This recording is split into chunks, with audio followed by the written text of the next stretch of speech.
Alrighty, hello, folks. Hope everyone's having a good evening or morning or wherever y'all are. Yeah, right. Thank you to Ember for the raid. Hello there, folks. Hope you had fun with Ember's stream.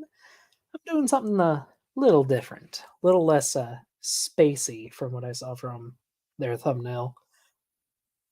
Ooh, sorry. Nice back crack there. Oh, and I see a question there. For anyone who wants to join, feel free to click the link in the chat. It is also pinned at the very top. Anyone who wants to join, you can. Just please be respectful, you know? Tonight we have an interesting topic. Now, we've covered human evolution before on this channel a few times. And those of you who are interested in human evolution may have heard a claim by creationists that humans and apes, specifically chimpanzees, are only about 80% similar genetically. This man here, Jeffrey Tompkins, is the source of that claim. Now, there's a lot to it. Honestly, shout out to Gutsick Gibbon, Erica. She did a fantastic breakdown of Jeffrey Tompkins's methods, how he got the 80% number. Long story short, he doesn't know how to weight percentages, and he doesn't know how to use an application called BLAST, which is something used to compare genomes. Oh, and we have our first join. Hello, Maya. Hello. Hey, how are you? Can you hear me? Yeah, I can hear you. I'm not too bad. Cool. I'm here to keep you company until Ember gets here. Thank you. Have you ever heard of Jeffrey Tompkins before? Is he a fucker? He is not a great scientist, let's say. He's a plant geneticist who doesn't understand how to compare genomes. Sounds familiar, but I couldn't give you any information on it, but like his name gives me a visceral response. That's all I can say. Well, like I said earlier, Gibbon did a fantastic takedown. And like Daryl Frost says, he has a PhD. Is that true? I'm pretty sure he is, but his PhD is in plant genetics, if I recall correctly. So we're gonna hear how humans are not monkeys. Is that what this is? Yeah, and how we haven't found a single missing link I'm gonna between need more wine for humans this. and other primates. All right, well, I'm getting wine. You guys like the stream. Press that like button. Thank you very much. And for anyone who doesn't know, though I imagine most people do, Maya here does a stream every Sunday. Very similar to mine. Yes, and you were just on my stream. Was it last week? Or the week before? Yes. Something like that? Yeah, yes, something like that. Yes. You're a very good guest. Thank you. Same to you. Yeah, thank you. Well. For now, we might as well get started. We got 40 minutes of video to go through, and if I know how my streams go, that's probably going to last us like 3 hours. 3 hours. If not 4. But might as well begin. So I want to talk to you today about the subject of ape men. Ape men, the missing link is still missing, is the title of my talk. Oh, God. We're constantly being bombarded. Okay, sorry, just got to see these faces here. So what's a missing link? I don't understand. We have a lot of links in the human in the fossil record. Like, I guess just a basic definition for missing link is just like you have species A and species B, and you think they're related, but you don't know what the ancestor of them looked like. That ancestor is the missing link. And Uh-huh. with humans, the closest living relatives appear to be chimps and bonobos. And, if you go back like a century, Hmm. you could argue there are some missing links in that tree.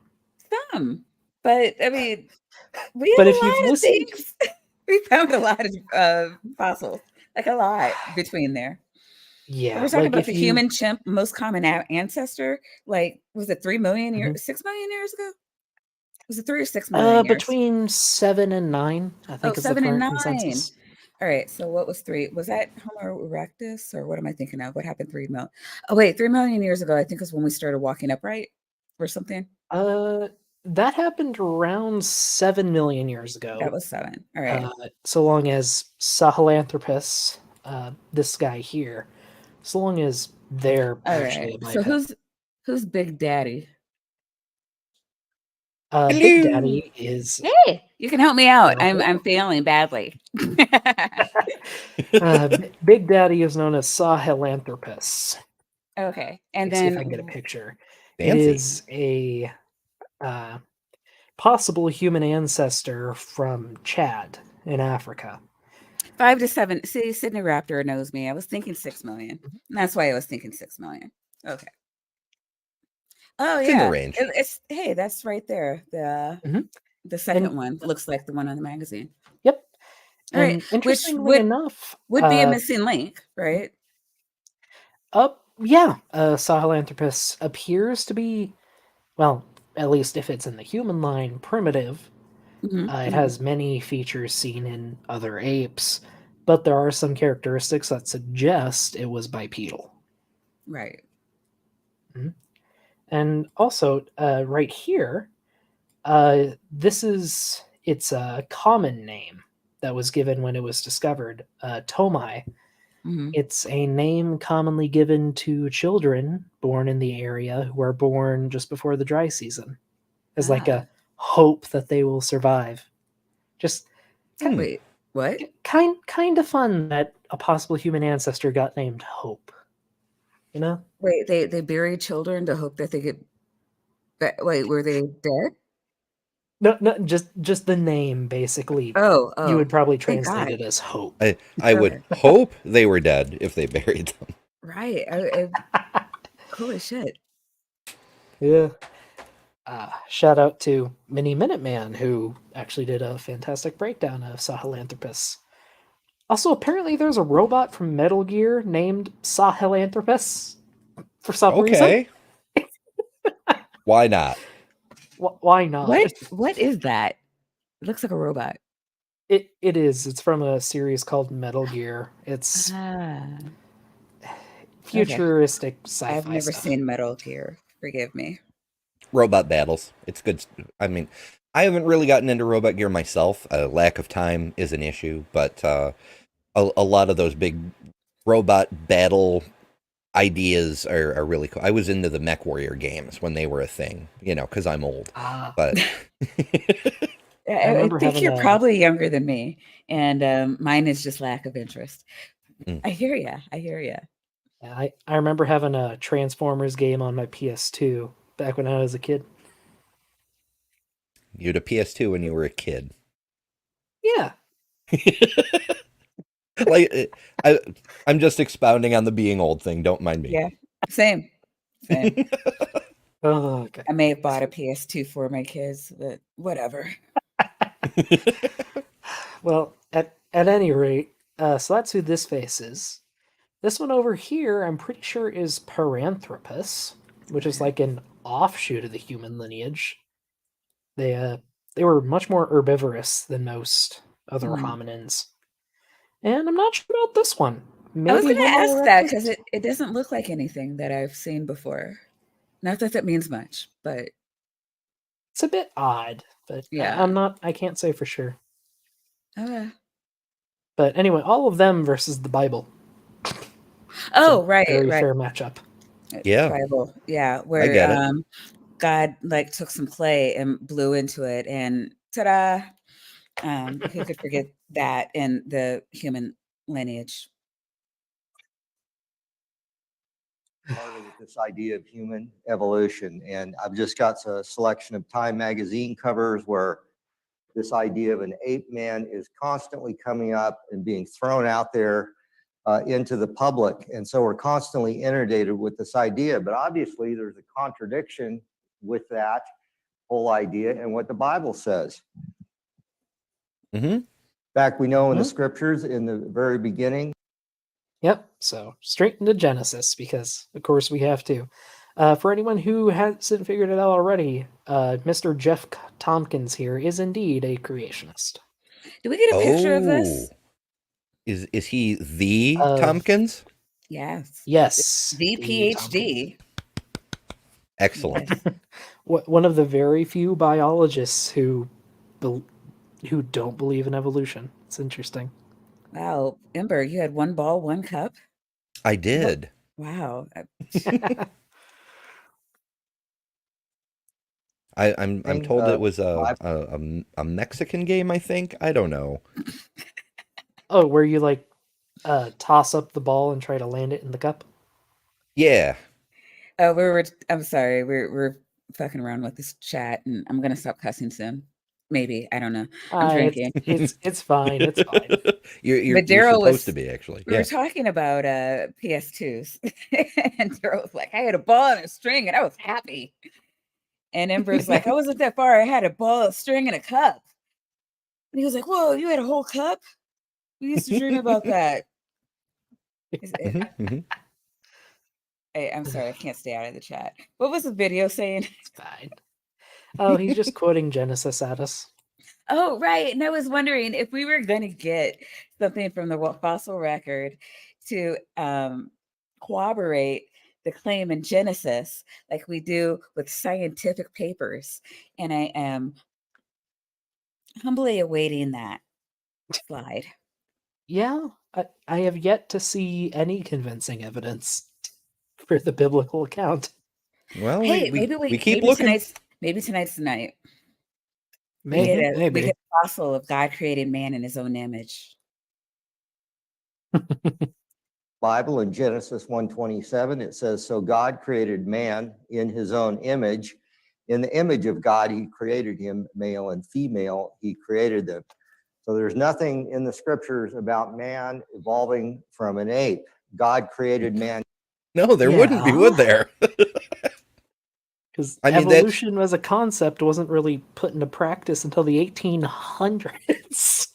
It just blows my mind how these guys, ICR and AIG and all their creationist friends, they like to put up like Nathaniel Jeanson and Jason Lyle to talk about how there's so many scientific facts in the Bible which confirm scripture, and yet here we are with a bit of scripture that clearly contradicts scientific fact, showing that no, it wasn't written by an all-knowing God because he got the shit wrong.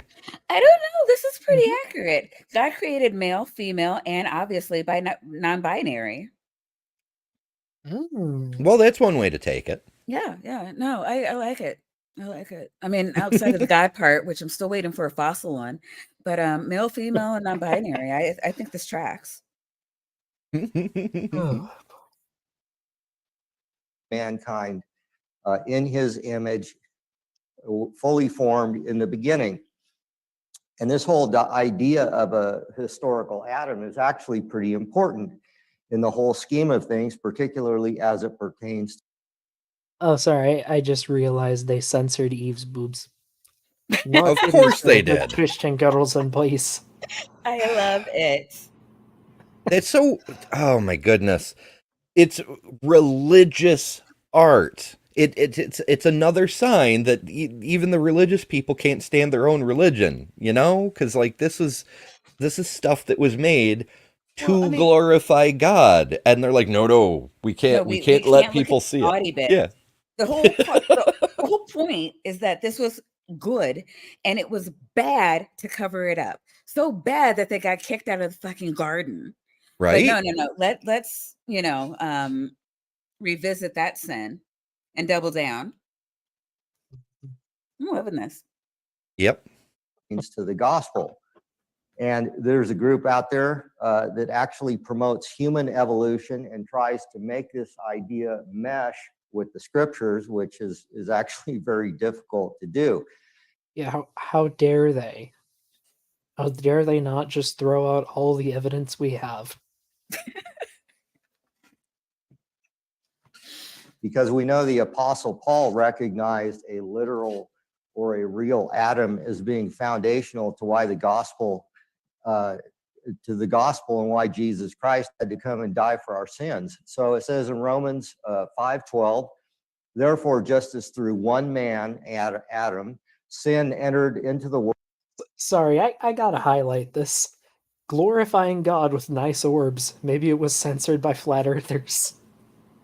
What? Solid. Oh, I that could is I could awesome. totally see. I mean, if you're gonna take the Bible literally, I mean, yeah, I know, and I love Jedi's. Why is God wearing a robe and sandals? Because he comes to Who can chastise say? Adam and Eve about right? you I mean, know. that if that were real, that would have been a great out if Adam got a redo and God was like, why are you wearing clothes? Instead of being like, well, we've realized we were naked because we ate the stupid fruit. He could be like, we wanted to look more like you, God. You have Exactly. this cool robe. We want cool robes. We want pockets. We demand pockets. You know what? Pockets don't get the respect they deserve, especially in women's clothing. And I cannot say that enough. Mm-hmm. Digressing. Yeah, my girlfriend is a tomboy. I hear that all the time. Yeah. She I'm has not going to sewn shut on up about so many pockets. I love her. Marry that woman. I mean, maybe I'd like. We'll see. The world and death through sin. Thus, death spread to all men because all sinned. And then this idea is repeated again in 1 Corinthians 15:22 that says, for as in Adam all die, even so in Christ all shall be made alive. And so this whole idea of a real Adam, not some, evolution from an ape, is very important actually to the foundation of the gospel. So let's look at this whole idea of ape man. And I want to start with this concept of ape man frauds to begin with, because this is really central to the whole theme of whether there is actually such a thing as ape men. So this was probably the first. Starting off strong. I mean, it's you don't even need a bingo card. This is like scripted scripture, I suppose. You have to include the frauds and never mind the fact that who uncovered the frauds? The other scientists. No, we have to go through the frauds so that we start out with that whole, you can't trust anything science says. It's totally unreliable. Never mind we're using science to record and broadcast this show that you're watching. I'm assuming this was a stream, but maybe it was recorded. Whatever. It's still a lot of technology. If they used the camera at I all think it to was record streamed. it. Yep, Yeah. it was streamed. My goodness. But but boo, science. I did learn something about this image, though. Mm-hmm. Sorry, if you hear like a rumbling, that's one of my neighbors. He blares his music like crazy. Anyway, I learned something about this image. So, first, this was in the Illustrated London News. It was not in any scientific publication, and every scientist who commented on it decried it. None of them liked this. Including the guy who found the tooth. Yeah, the guy who was promoting the tooth. Yeah. But I also learned that this image is based on Homo erectus, because we did have a lot of Homo erectus material at the time. Mm-hmm. So, well, yes, what was found was a tooth. They did base the reconstruction on something we had a pretty good idea of.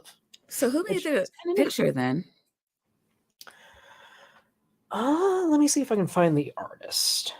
Oh, you don't have to. I was just wondering if you knew.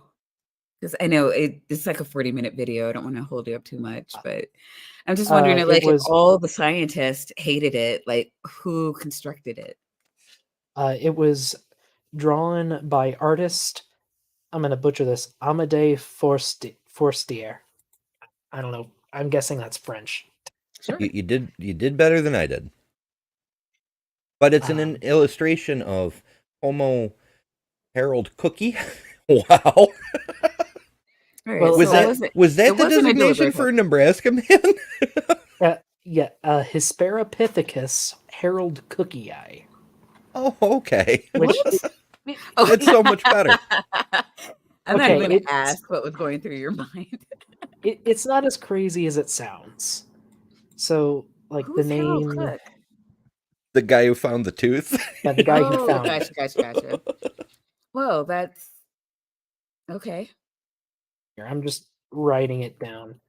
So, I mean, the name breaks down really easily in Latin. Hesperopithecus, Western ape, and Harold Cookie Eye Okay. from Harold Cook. Gotcha. So, the Western ape discovered by Harold Cook. Beautiful.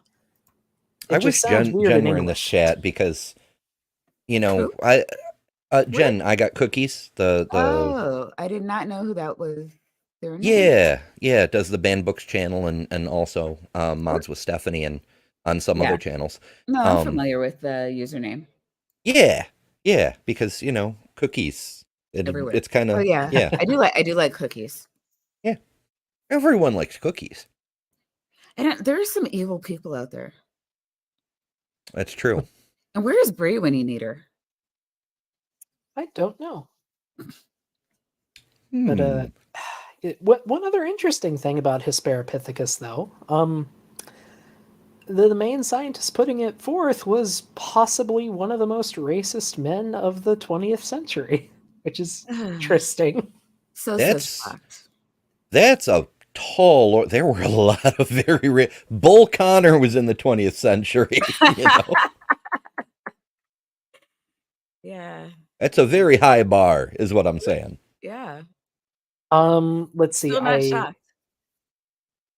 I'm pretty sure he founded the American Eugenics Society. Oh, for fuck's sake! Okay, yeah, he wins. Yeah, yeah. Henry Fairfield Osborne is a problematic figure. Say the least. Ugh. But no, you win, sir. Famous ape man. It was like you win, sir. You get the racist trophy. Yeah. Red flag. That was pushed out there onto the general public. And this happened in the early 1900s. And this character was known as Nebraska Man. And he was given the fancy name of Hesperopithecus.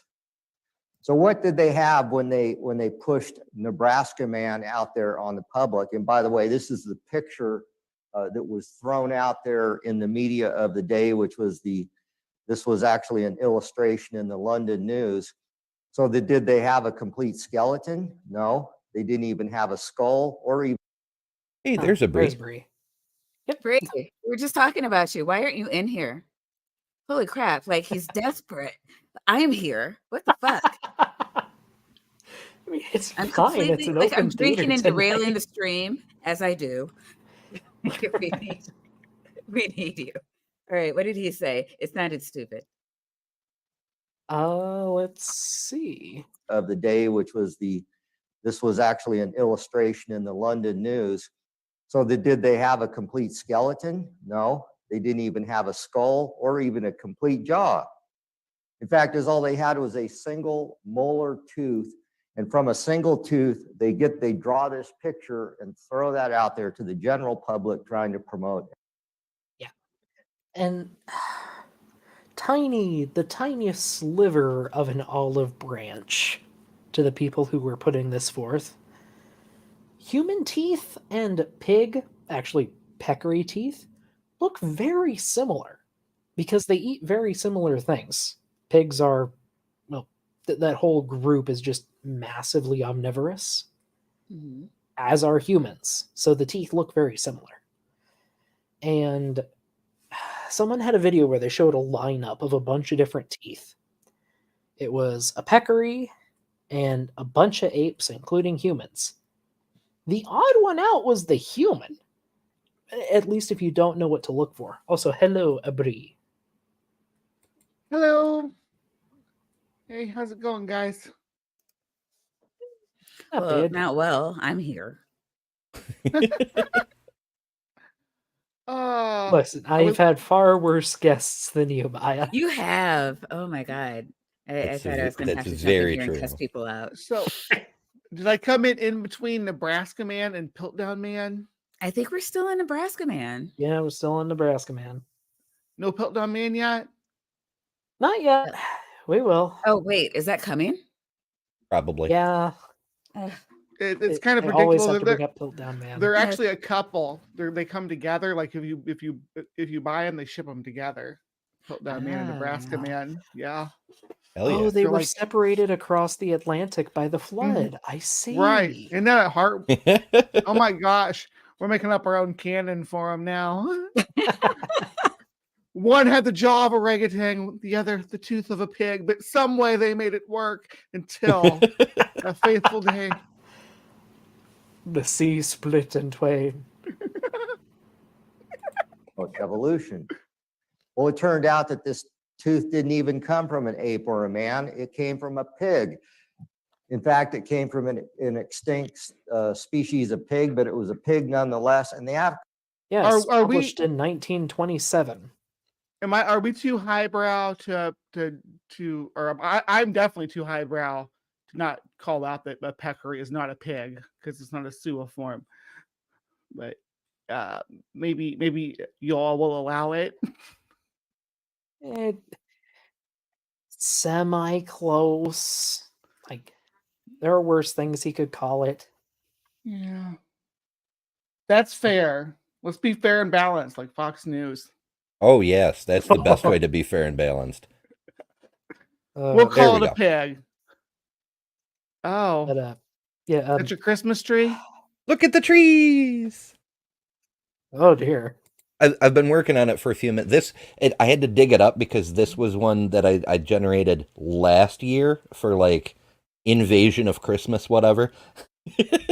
So it took me a little while, but when somebody mentioned that Bree was What in the looking at the world? trees, I was like, "Oh, I have to make a meme." Oh, that's a scary little thing. Doesn't look very little. Yeah, no, I wouldn't want to stand next to it or anything. I mean, there's no rock hammer, so we have no idea what the scale is. Yeah, fair. Now, that said, so this article he's talking about was published in 1927. Henry Fairfield Osborne described the tooth in 1922. Now, keep in mind, this is the early 1900s. So, like 5 years for the tooth to make the rounds and be refuted?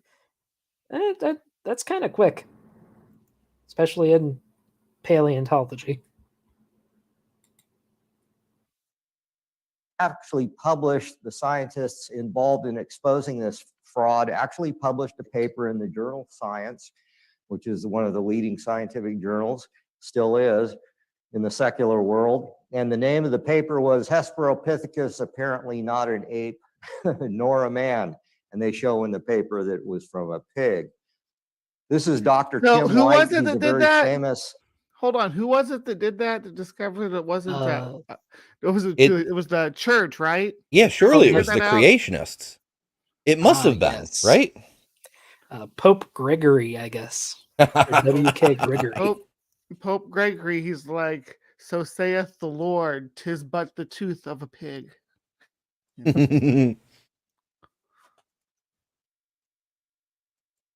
Evolutionist. He's actually been around a long time, and he was associated with Berkeley. And he said this in an interview in New Scientist. He said, a 5 million-year-old piece of bone that was thought to be the collarbone of a human-like creature is actually part of a dolphin rib. The problem with a lot of anthropologists, and anthropologists are people that try and discover ape men, is that they want Among so other things. much. Yeah, I mean, literally the study of man, but okay. So I'm curious about that quote. It's curious that Dr. Jeffrey Tompkins, PhD, doesn't know what an anthropologist is. Little odd. Hmm. Little odd. Oh, okay. So I looked it up. First thing that popped up was Conservapedia. Then creationism.org. Don't know what that is. That's I haven't Chick seen an Tracks. Angel Fire site in ages. Are you guys familiar with the fossil Andreas? How do you say Andreas Sesuzeri? No. It's like one of the oldest fossils that was ever like on display as a something antediluvian. They thought it was a person though, so that's where it gets its Andreas name, because it's a man. It's the pre-diluvian man. It's actually a salamander. Looks nothing like a man, but they couldn't dispute that it was a living organism cast in stone, so it had to be a man from before the flood. And it doesn't look anything like a man, but Anyway, it just it kind of interesting. Looked it up, and everything is either not related, or it's a creationist source, or a Conservapedia. Interesting, very interesting. Got a better source for that, Jeff? isn't creation or Creatia was it Conservapedia? Isn't that like the definitive source though? I doubt it. I mean, I thought they were what I've heard, the leading I doubt experts. Surely they're the leading experts on dolphin ribs. ICR. They do research. It's right there in the R. So, so okay, whatever. Like, just it's odd, interesting, odd. But yeah, well, it is so a common thing for just creation. Like we confused a rib for a collarbone. Those bones can be pretty similar. That's also why, unless it's very diagnostic, at least in modern day, paleontologists are very hesitant to identify something based off a single bone. Like, if you want to get down to maybe the order, you can do that. Other than that, it can be kind of hard. Or, well, not order, like class, I guess. To find a hominid or an ape man, that any scrap of bone becomes a hominid bone. This is probably one of the most famous ape man frauds, and it was known as Piltdown Man. There it is. This Mark was your bingo discovered by cards. an amateur anthropologist named Charles Dawson near Piltdown, England in early 1912. But really the mastermind behind this whole fraud was this guy who was a Jesuit priest named Pierre Teilhard de Chardin, who's also actually quite famous. We can see right in the photo there's a goose, and we know from the Canadian geese that geese are evil. Therefore, the goose is the evil mastermind. Yeah, or just Goostermind. Yeah. It really laid an egg. I hear this term thrown around, and I've never actually looked it up. What is a Jesuit? Like, what does that mean? So in Catholicism, there's a whole bunch of different sects and branches, like Opus Dei and Francis Assisi's group. I forget their name off the top of my head. Maybe it is the Jesuits, but they're like a sect that follows the teachings that Catholicism had fractures before there were fractures within the church. They all follow the Pope and adhere to doctrine very strictly in order to keep from getting, burned by an inquisition. But they also incorporate their own individual traditions on top of all of that. Jesuits, I don't know Jesuits super well, but I've gathered from interactions that they're generally the ones there who are most interested in learning about the natural sciences. Yeah, I learned about them most when like Loyola College. It's a Jesuit college, and so when I was looking into colleges, I was like, Jesuit? It sounds Jewish, and they were like, no, it's totally Catholic. So, yeah, like you said, it's just a religious sect. All right. I'm told Catholicism Being is one of fun the- that way. Well, sects are So many ways. people being in different or grouping into different sects is kind of the human way, right? Once we get so many people overflow and we have to schism, Yeah, we like we being can't, special. you Mhm. know. Like Mm. this group disagrees with that group about this group, so we can't be in the same group. Or no, we believe what you believe, but we're like specialer than you. So we've decided we're gonna be our own group. Yeah, we're always the chosen people, right? Yeah, Always.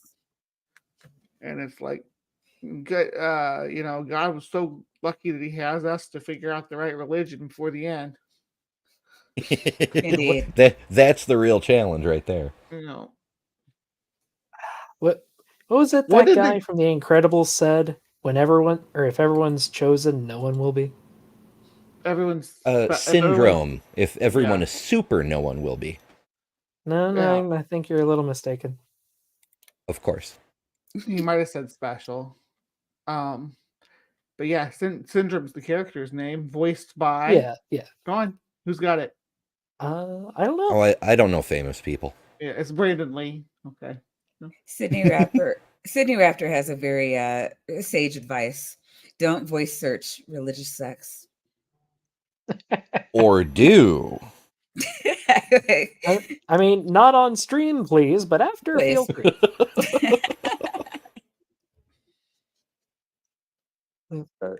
The founders of the modern New Age movement as well. So he promoted a lot of New Age ideas on top of evolution.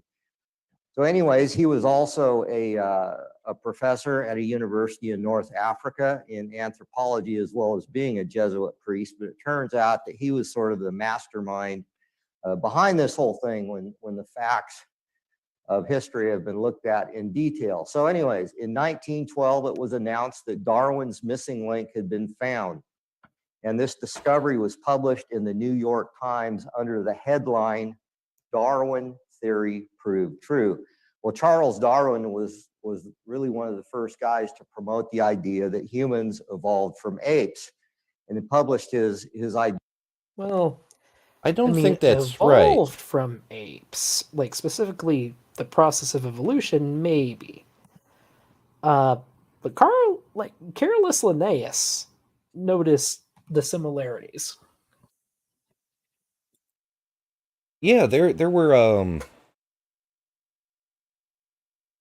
yeah, I'm thinking of Linnaeus too. I'm like there was a number of religious people, but Linnaeus was the most famous one, who said that while I'm, doctrinally bound to say that humans are the most specialist beings ever, there is no way I can classify these organisms in such a way that apes and humans are not always in the same group. Mm-hmm. Like, especially if you know anything about biology, like, really, like, looking at it from like the perspective of other animals, humans or like Homo sapiens and chimpanzees look about as alike as rats and mice, if not more. One's just a Yeah. little less hairy. Ooh, this is bad news. So Right. talk about the decline of our civilization. I looked it up, and that New York Times headline, December 22nd, 1912, Darwin theory is proved true. English scientists say the skull found in Sussex, yada, yada, yada. But the very next thing that came up in my search results was December 15th, 1989, theory of evolution has never been proved. What? Hmm. Well, I mean, technically, insofar as science doesn't prove anything, but like, what the fuck? I know. I'm like freaking 70 years further on, and we're going backwards. I mean, if you devolution like, is a thing. Oh no. yeah. I mean, I am actually convinced of that, but Dapper Dino won't let me say that. Won't let you say that devolution happens. Yeah, he insisted. Oh, there's another term for it where it appears that something's gone back, but actual and well, obviously it's just the genes replicated forward in a way that it had already in the past because you can't like pull genes backward. However, when I look at people like Ken Hovind and Ken Ham, I'm just like, you can't tell me that the species is progressing. Not all of us, anyway. Yeah, I'll give you that. Yeah. Well, I Some mean, more than to be others. fair, like Hovind is what, 71 now, and how old is Ham? Still alive. 80-ish. I'm not entirely sure. I've never really cared, but I am reminded of a person that I knew. She she was a fun critter because she was very much into all the conspiracy theories, and so she was fun to talk to because we could like discuss anything from flat earth to the Illuminati to whatever, and it was always very spirited stuff. But she got really passionate about evolution. She'd say, I didn't come from no monkey. And so finally I said, you know what? I think you're right. You did not evolve from yes. And He didn't like sorry, that very much. I gotta shout out Sydney. Apes dissemble Gronk circa 6 million years ago. That's great. Love it. Oh, dear. Ideas in the 1800s, but he didn't have any proof for it. So evolutionists were desperate to find proof of that. So from I don't think he knows that Neanderthals had already been found by the time Darwin formulated, evolution. And Homo erectus, I think.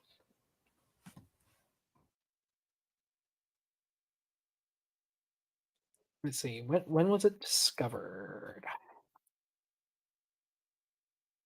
1981. Let's see. That was after Origin. Ah, dang it. So, okay, never mind. I I'm guess back. Charles Darwin didn't get to. Huzzah! Oh, welcome back. I guess Darwin didn't get to hear about Homo erectus, but he did know about Homo neanderthalensis. Oh, really? That's cool. I think that was like 1812? Sure. I think. 1856. Okay. From 1912 to 1953, this Piltdown man or this ape-man character was cited in textbooks and museums. Lots of books and pamphlets and articles were actually published about this Piltdown man character, but it turned out it was a total fraud. It was actually a human skull that had been combined with the mandible or the jaw of an orangutan. And in fact, I love how he's dear. presenting this as if he's revealing new information, because if we've all heard this 1,000 times, his audience, creationists, have heard it 1,000,000 times. It's comforting to them, though. Well, it's just not just that, but we were talking about Getza Gibbon earlier. She hates when people say orangutan. I'll Like bet. it's not that hard. There is no G. I don't think people actually look up the word. They just like hear. Because I remember being 5 years old and hearing kids say orangutan. Well, I'd never looked it up. It's because of the orange drink, if you ask me. That's the origin of that pronunciation. Because of Tang? Yeah. Tang. The space citrus. And didn't have an orangutan for the mascot for a while for Tang? I don't know. I swear there's no like a Tang idea. orangutan. I don't remember that. I'm not saying it didn't happen, but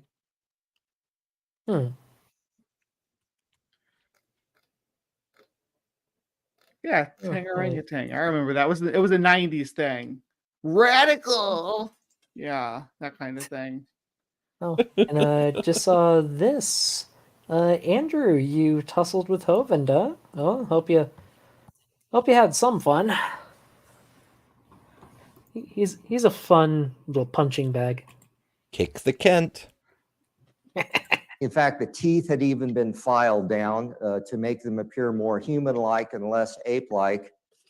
And the bones had been treated with chemicals to increase their appearance of age. Well, it turns out that Pierre, that Jesuit priest character I talked about before, Teilhard de Chardin, You made the presentation. You can't remember his name?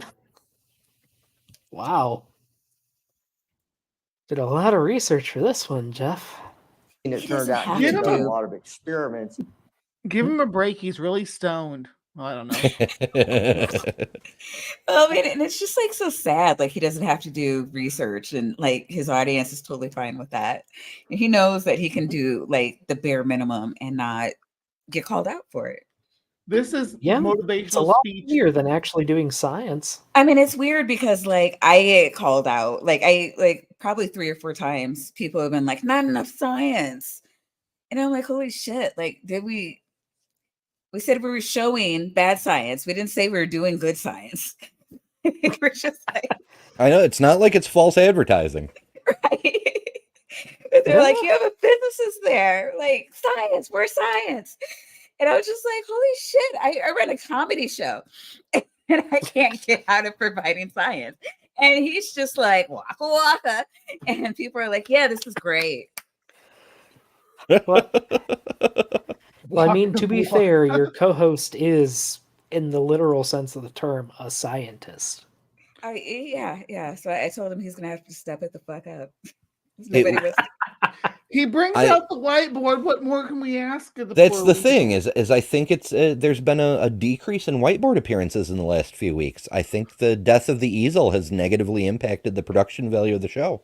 I You will know what clip we need this to get? and send it to him. And what do you call it? Steal his phone and make sure that it becomes his ringtone.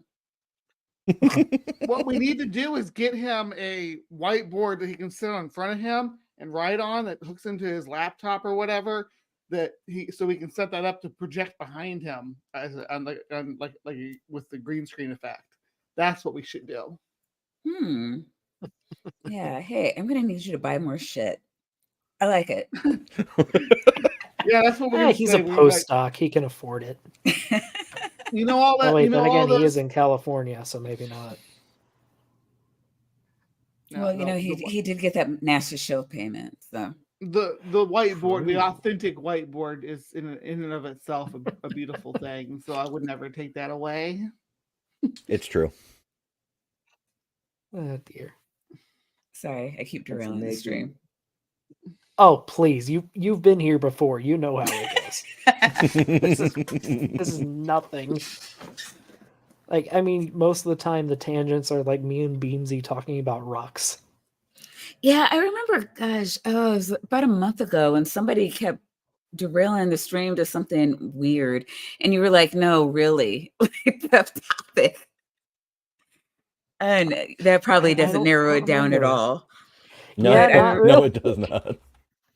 Oh, and it's driving me nuts because it's like right on the tip of my tongue. But like, and he kept going back to the very same topic. And I'm like, this is like, I mean, I don't know, like my ADHD brain won't allow me to stay on topic in the same sentence.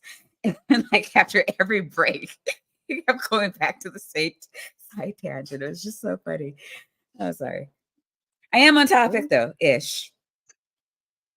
I mean, life happens. It happens. Yeah. Modern bones look old with chemicals in his lab in North Africa before this fraud even happened. But lest you think these sorts of frauds are not even going on anymore, this is a guy named Lee Berger. He comes to Dallas actually, off and on, because he's got some rich. Okay, yeah, Lee Berger. He's done a lot of good work in paleoanthropology. Got a little too excited with this find, though, I think is the current consensus. For those who don't know, a few years ago, Lieber's team uncovered a new human in South Africa called Homo naledi. It's a really odd hominid, especially for how young it is. Like it, I think it's only about 200,000 years old, but it's built more like an Australopithecus than like modern humans. Well, we do still need a lot more data because so far we've only found them in the Rising Star Cave system, and we've only been able to do, Yeah. I think, 2 expeditions into the caves. I think so. But that said, we do have a lot of individuals. Oh, yes. Like I think it's between 20 and 30 individuals, which is nuts. Around there, Honestly. and possibly more, because remember the area where they found them, where there's the multiple layers. My freaking words are not working today, but they left about half of the samples in situ for future excavation. So there may be more, is what I'm driving at. Yeah. But the main point of criticism for Lee Berger, they really kind of rushed their work, and they made some claims in their work that they probably shouldn't have. The without art more and the fire. evidence. Yeah. Yeah, like they said, oh, it had to have fire to get into the cave, and they made art on the walls like a map in the cave, and it's just I mean, it's could be, but I mean, first of all, we're not sure. The markings on the cave walls could have been made later. We don't know. We haven't done the proper tests yet. But also the marks on the cave walls, it's there's a particular kind of dolomite in the area, which what do they call it? Cow skin dolomite? elephant skin. Elephant skin. I was close. Yeah, so it could be naturally occurring marks. And also, you don't necessarily, like, fire is not the only way to have light in a cave. There's so many bioluminescent critters who may or may not still be around. Maybe if there were critters, we'd find remnants of them in the area. So maybe rule that one out. But there's various chemicals, there's various stones. I mean, hell, we learned on a previous Creation Science Theater that if you take a certain kind of quartz and bang it, it makes flashlight pulses like a strobe. I wouldn't want to do art that way, but it's an idea. Like, it doesn't have to be fire just because you're in a dark place now, you know?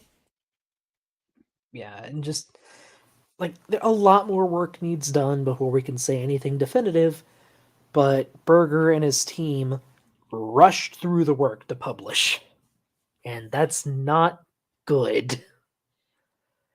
There's a lot of tests they didn't do. The article, like the publication itself, is actually kind of poorly written and seems to have been taking advantage of a new method of peer review, you could say. That they did the journal was using. Which Yeah, isn't it's a new organization. It's one of those publish first, and then the peer review gets tacked on like Post-it notes or something.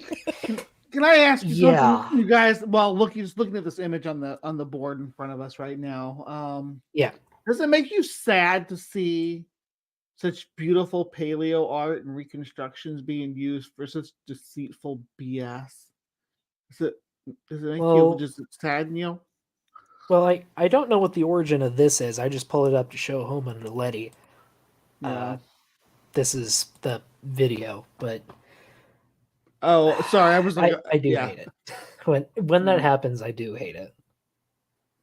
Because if you look at someone's walkthrough, like the Ark Encounter or something like that, their models are really good. I mean, some of them are they're outdated. absurdly good.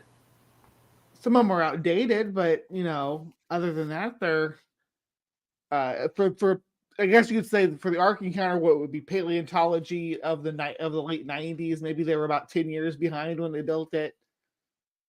behind on paleo art. So, but their they're- stuff is highest quality, and some things were perfectly fine presented as they were in the early 90s. There's not too much difference. The main thing I guess I think about is dinosaur feathers. And there is one model in particular that I am actively angry that is at the arc. You Is that pulled that up Simosuchus? fast. Simosuchus, I love you. It's so cute. I want to feed it. I want to feed it lettuce. I bet it would like lettuce. Oh, it would love lettuce. Its little pig But- teeth. Like an iguana. But yeah, they put it at the Ark Encounter, and I hate it. They're 'Cause it is- gorgeous. it is legitimately maybe the best reconstruction of them I have ever seen. Look at the scoots on the hind limbs. I know it's Is that a nodo ungulata over there? Or is it like I don't know what the ungulate is, but it looks like hate a what's there. leptoturd. What is it called? Yeah, lepto. I mean, Like a macrocania, maybe? Or ooh, actually I got a better angle yeah, popped up, and it's Litopterna. There is an ancient South American ungulate. well, I mean I got a pamphlet from the Ark Encounter that had a picture of that in it. Well, let me show you what they look like, and you can decide if Oh, that's what they're trying to man, reconstruct. they're so good. Why?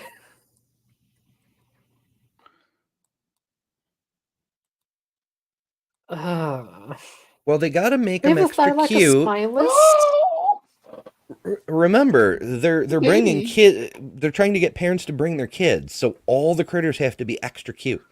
Oh my gosh, they've had the same. But like, you think about publicly funded stuff, they've had the same animatronic T-Rex at the St. Louis Science Center for almost 40 years now. But And- it is macrocania. Hey, Yeah, cool. Yeah, that's what I was Oh. thinking too. That's what I had well, pulled like up here they to got share. an But yeah, Why is that such a good Intellidunt? I don't know. It looks too wolfy for me.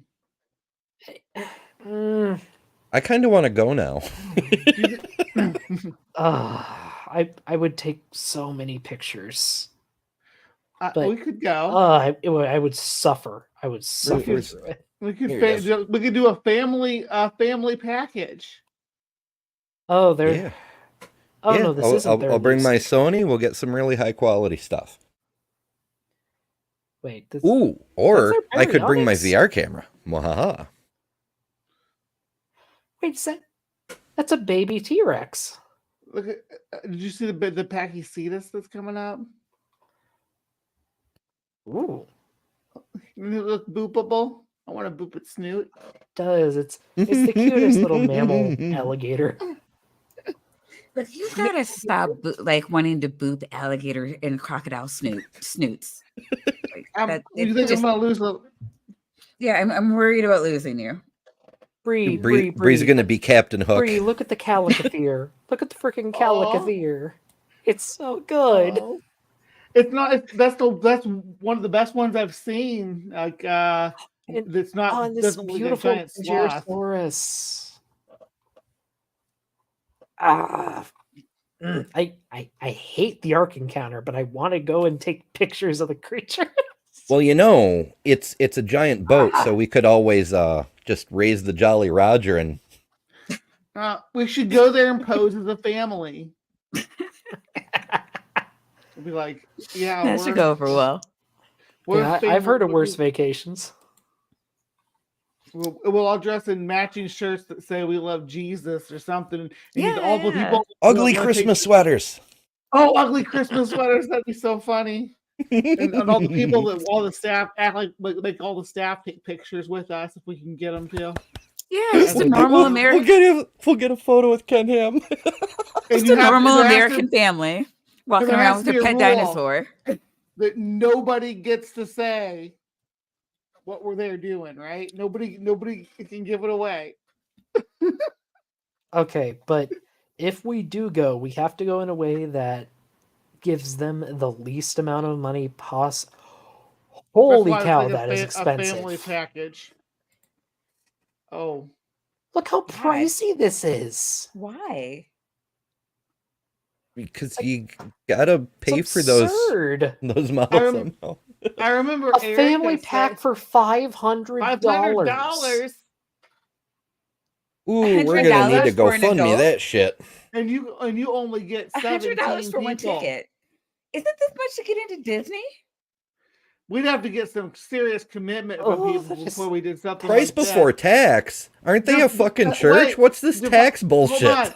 Hold on. Let's divide the 500 by 17 and see how many people we need to get on board for this. Because it might not be as much as it seems just looking at it all at once like that.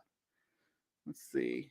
I don't do It's good math know. in my 17 head. and So under, not 17 people.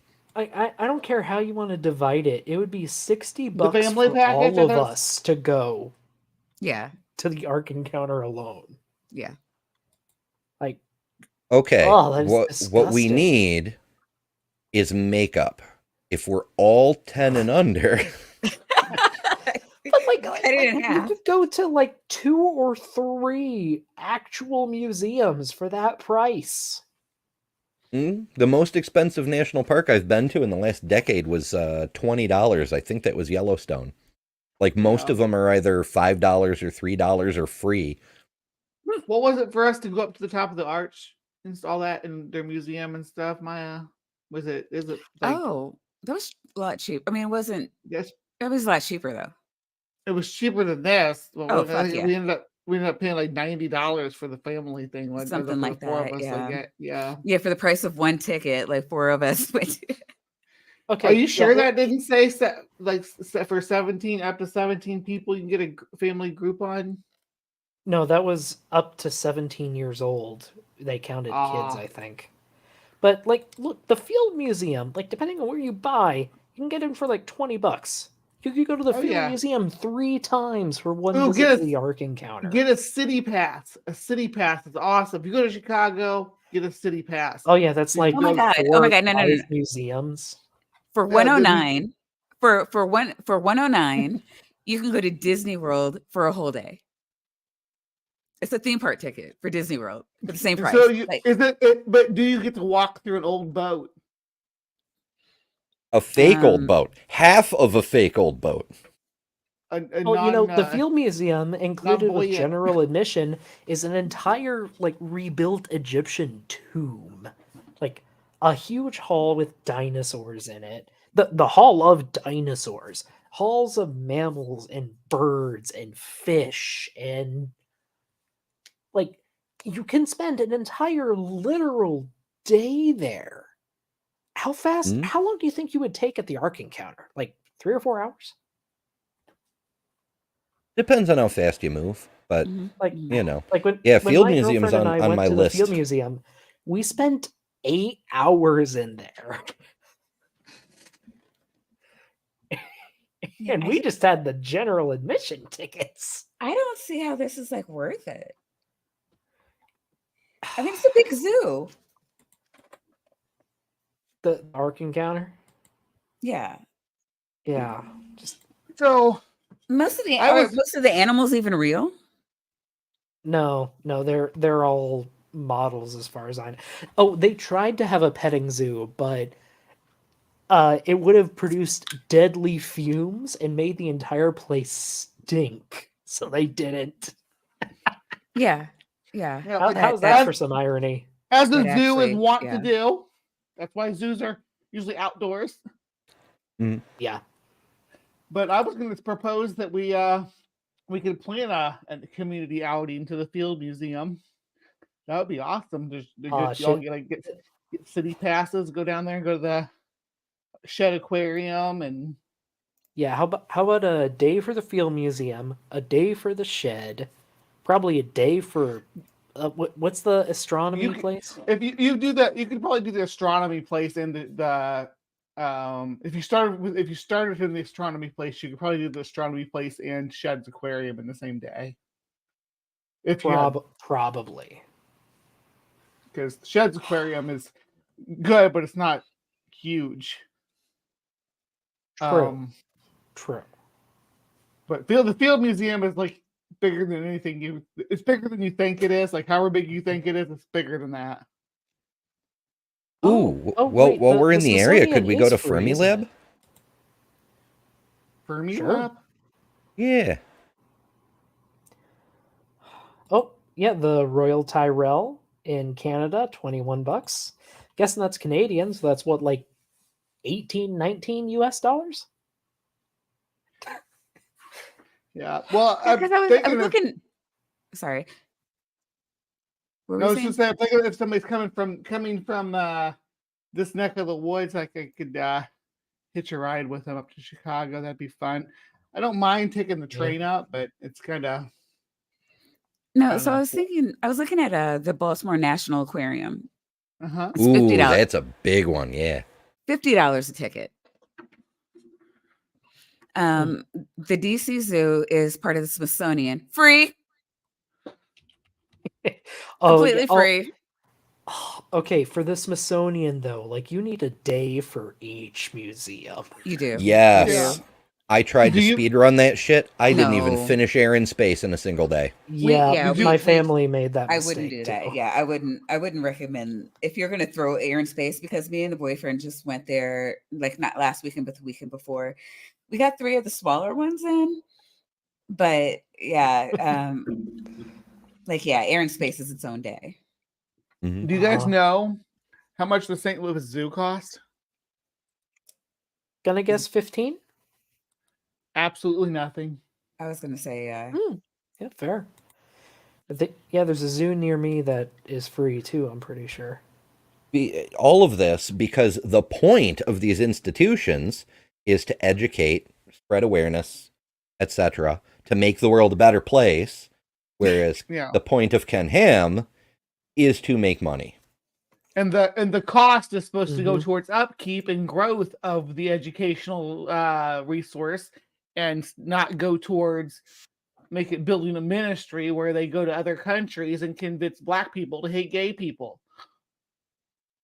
Sorry. yeah, on that. Yeah. That seems to be where all the money gets funneled into is missions. But I don't think I've ever heard of this. Does Ken Ham do secret racism? See, Oh no, what he's kind of overt. what they do, I haven't heard of it. No. what they do is they fund missions to African countries where they teach biblical literalism that they can't teach here in public. To places like Nigeria, where there's very fundamentalist and like execute gay people and things like that. That's where that's the fruit of missionaries. It's disgusting. So yeah. Okay, so what I'm Sorry- hearing sorry is to we derail. sneak into the Ark Encounter and don't pay anything. Ooh, Yeah, I it's like kind it. of like going to Chick-fil-A. You know, you really can't avoid it. You're gonna, I can. yeah. No, I would never go to Chick-fil-A. I mean, I was gonna say if you eat there, you can't avoid it. You're paying towards it. So maybe somebody gifted you like season passes that somebody gave them or something. What's the charity with the red buckets and the bells that they ring outside of like Salvation Army. Yeah, it's the Salvation Army of restaurants. Yeah, which is also not actually a charity. They're legally a charitable organization because they're a religious organization, but they told one of my friends to go prostitute herself when she didn't have any money. Jeez. Really? Yeah. Wow. They were pretty gross to her. Yeah. Anyway, that's not on topic at all. I'm sorry. No. We're one hour tangent. 1 hour in, 1 hour in, and we're 7 minutes into the 40-minute video. That's pretty on brand. But hey, it was a fun sideways discussion. We got to recommend some fun museums and stuff. I learned something. I consider this a win. No, I always learn something here. I'm sorry, that was rude. Well, I guess we can hit play. Rich donors here in the Dallas area that fund him, and he comes to the Perot Museum. He actually had an exhibit at the Perot Museum for a number of months this past year. So this was an article published by evolutionists, his fellow peers, about him.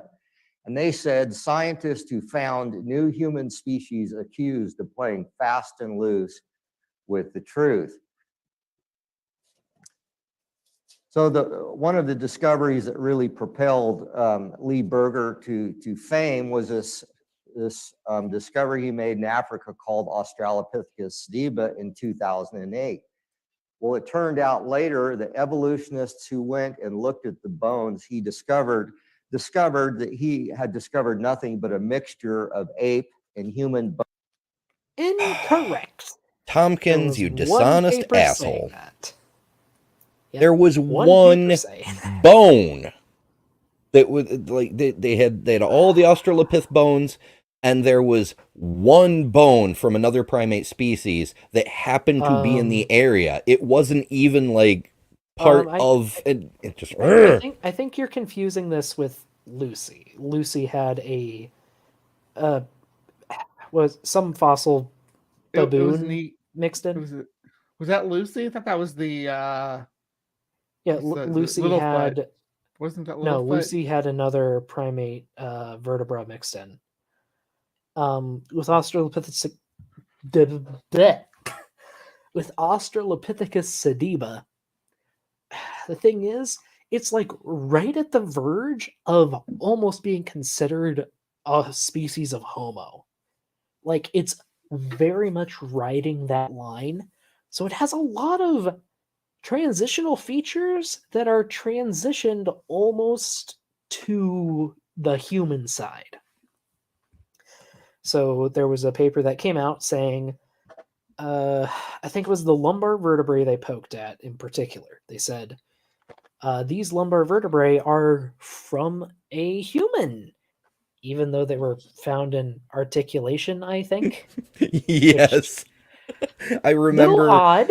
Erica did a debate against Donnie Deals on it wasn't the subject, but that was a big part of the discussion.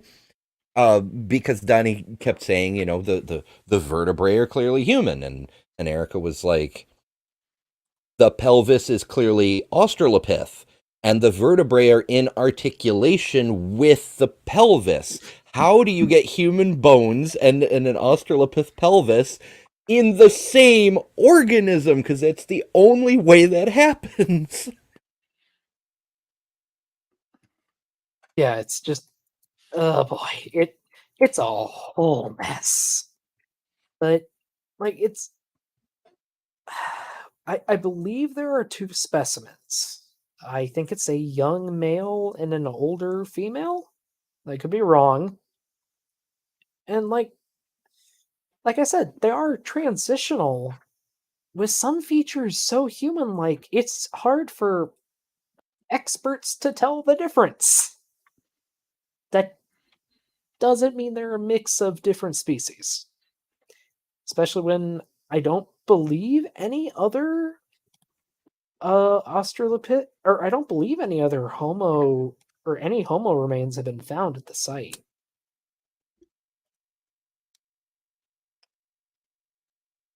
Trying to see if I can find a I know there's a diagram of the specimen like in situ, but I'm having trouble finding it. 98 million year old bone. Bone Huh? to bone, bone, bone.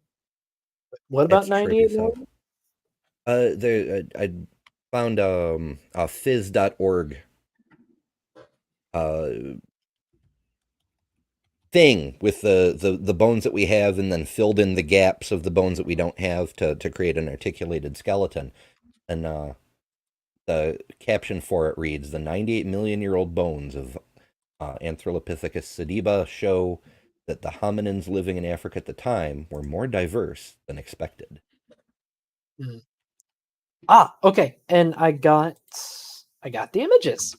So we have the female would have been posed like this in death, and we can tell that from how like the remains are positioned now. And The male, I think, was positioned like this in death. If I recall, they fell into a pit, though I could be wrong about that. But yeah, they're in articulation. Like the pelvis pretty clearly goes into the spine. So what? So just spitball it here. What if they were getting it on, Oh my.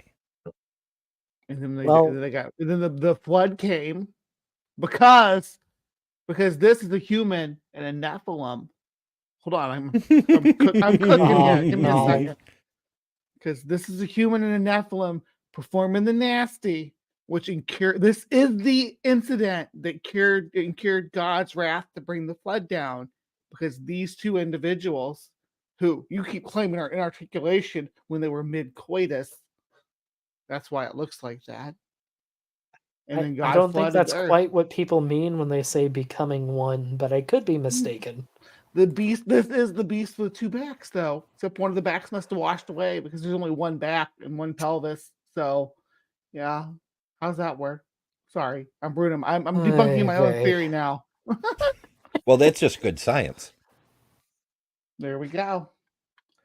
If a daddy human and a mommy Arthropolipicus drink too much Jack. Ooh, do you suppose they had whiskey? Oh dear. Because if they got whiskey while they were, wandering around in the cave, it's a safety concern. Hmm. Doc, did you see my Triassic cuddle video? I haven't seen the video yet. You've shown me the thumbnail though, and it is adorable.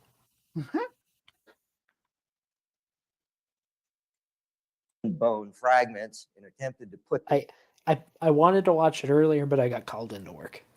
Yeah, no, you're good. I was just wondering if you saw it. I think there's some cute images in there that you'll think are adorable.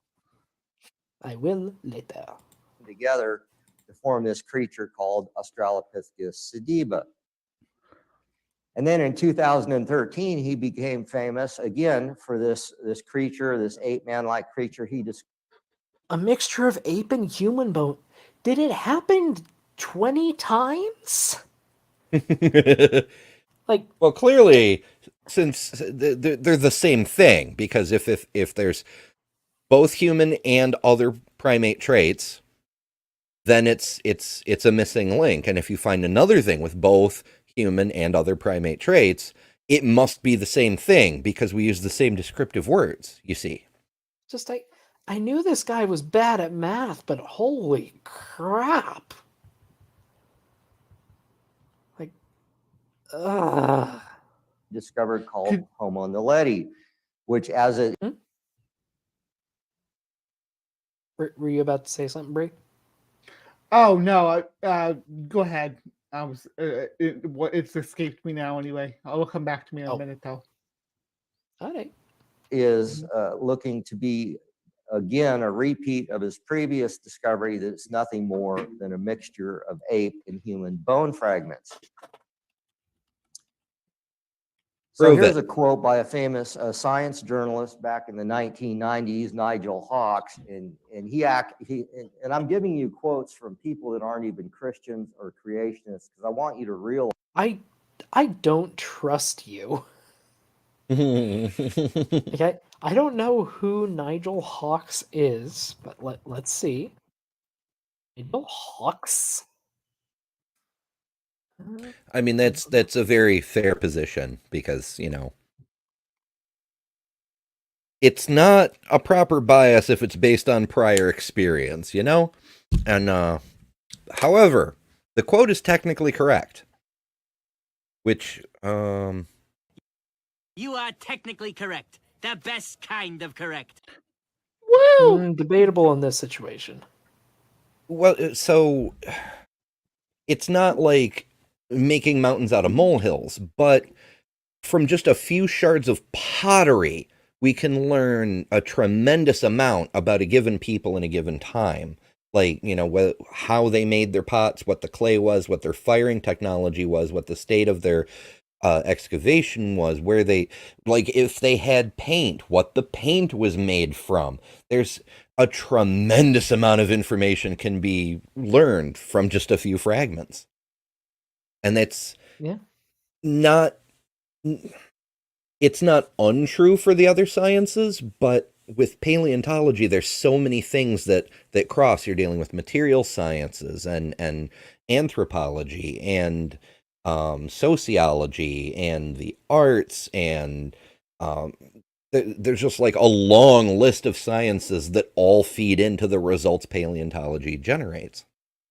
Yeah. Like, the great thing about science, the sciences learn from each other. Especially when, well, I mean, paleontology is inherently a multidisciplinary field. Like, Hmm. it has to be to function. Like, there's a reason why, if you want to have a degree in paleontology, you need to take courses in biology and geology and chemistry. It all feeds together. Like, as a actual example, back where I grew up, there was a lot of like sand and mudstone. Hmm. And in some of the higher areas, you have pine trees. Now, interesting thing about pine trees, the needles, when they drop, release a lot of acid into the soil. It helps prevent other plants from growing there, kind of securing the area for pine trees. But that Okay. acid also broke down the mudstone in the area, which made it so that a lot of fossils got exposed there. So, like, using my knowledge of biology, I was able to, figure out that pattern. And it was really easy to just identify like fossil sites from the road because you just see an outcrop of pine trees, and there was like a 40% chance you could find fossils there.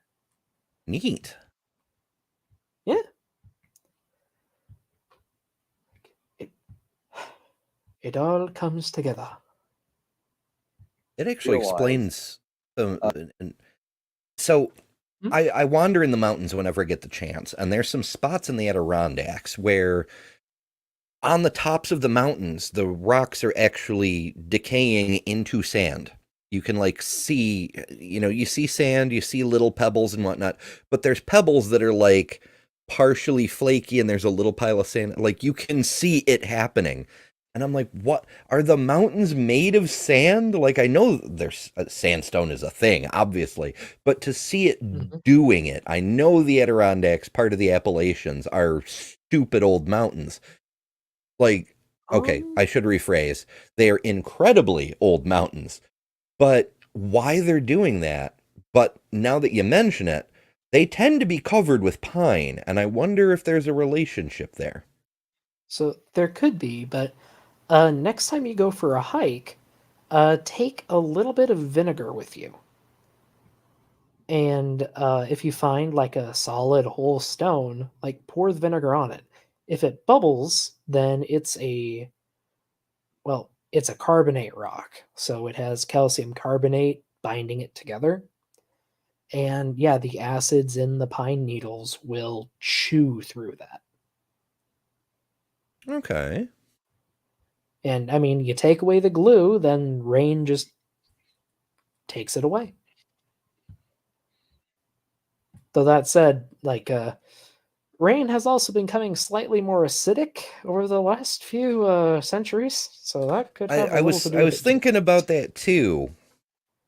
There have been problems with acid rain, particularly in the Adirondacks, because the way the weather systems work in the northeastern U.S. is every storm track goes through upstate New York, whether it's in Texas or Wisconsin. Everything goes Mhm. through upstate New York. So all the pollution from the entire continent winds up in clouds going over the Adirondacks.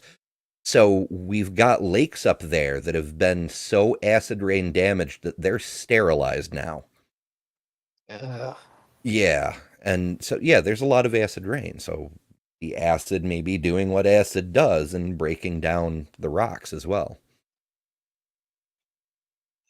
Sad, but it wouldn't surprise me at all. Oh boy. that there's evolutionists out there that recognize this fraud and this nonsense that's going on as well. So Nigel. Oh, also, looked into this guy a little bit. Apparently, he did a lot of medical writing. So, odd that he was commenting on paleontology.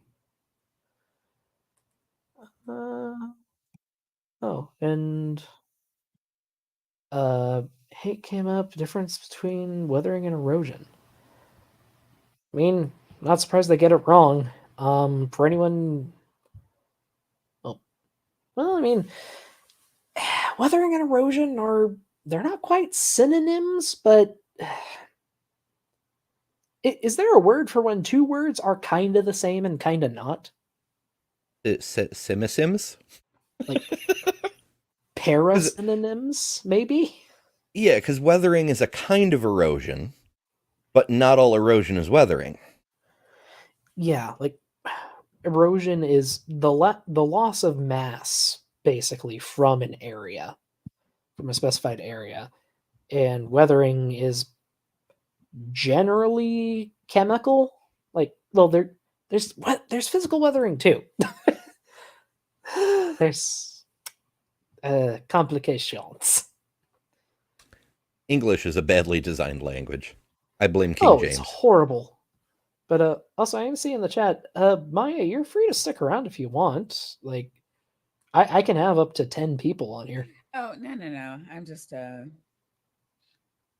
don't, you know what? I would really like such and such to jump in because, like, I don't know how to pronounce his name. And every time Azo. somebody, is it Azo?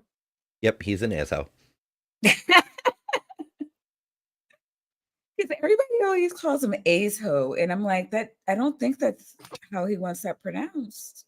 And I'm like, but okay. Cool. But you're fine to stay around as long as you want. Though if you do want to leave, you go ahead. And oh, sorry, ADHD. Yeah, he was saying that he wants to jump in, or he doesn't want to jump in, but he's never been in, and I'm like, no, we're pretty friendly. You can jump in. If I'm bothering you, I can jump out. I mean, sure. As has been on occasional streams here and there. He's in fact, sometimes you can even see his face over on Kentucky Atheist channel. And now I have to do the community plug. Oh, okay. Kentucky Atheist is doing a giveaway program. If you go to his channel, hit subscribe and comment on any video, #book, you'll be entered to win. He's got at least one, possibly more, of Dave Warnock's book, Childish Things. Dave Warnock, of course, is everyone's favorite human being with ALS, who is documenting the progression of his disease and facing imminent terminal diagnosis from an atheist perspective. And yeah, so he's a wonderful person, and the revenue from the book goes to help Dave's foundation, Dying Out Loud. And you can win the book, and I haven't read it, which is why I want it, so I shouldn't be telling you all this, so you don't go enter. But if you want to read it too, you can do that. And yeah, KA's doing some cool stuff over there too, so you know, he's worth checking out. I've been watching him for a while now. Yeah. All right then. And let's see. So erosion is the transport of weathered sediments. Weathering is the alteration of sediment minerals in place. That sounds right. I'm pretty sure I've heard both. Like sometimes terms get mixed up. My brain could just be misremembering, but like I have heard weathering. Well, like there's. Like, I've heard of physical weathering and chemical weathering, but I've also heard of chemical erosion and, like, mechanical erosion. So it's... Science is complicated. Could be regional differences, I don't know. Or maybe I'm just wrong. That's also possible. I think it's context dependent.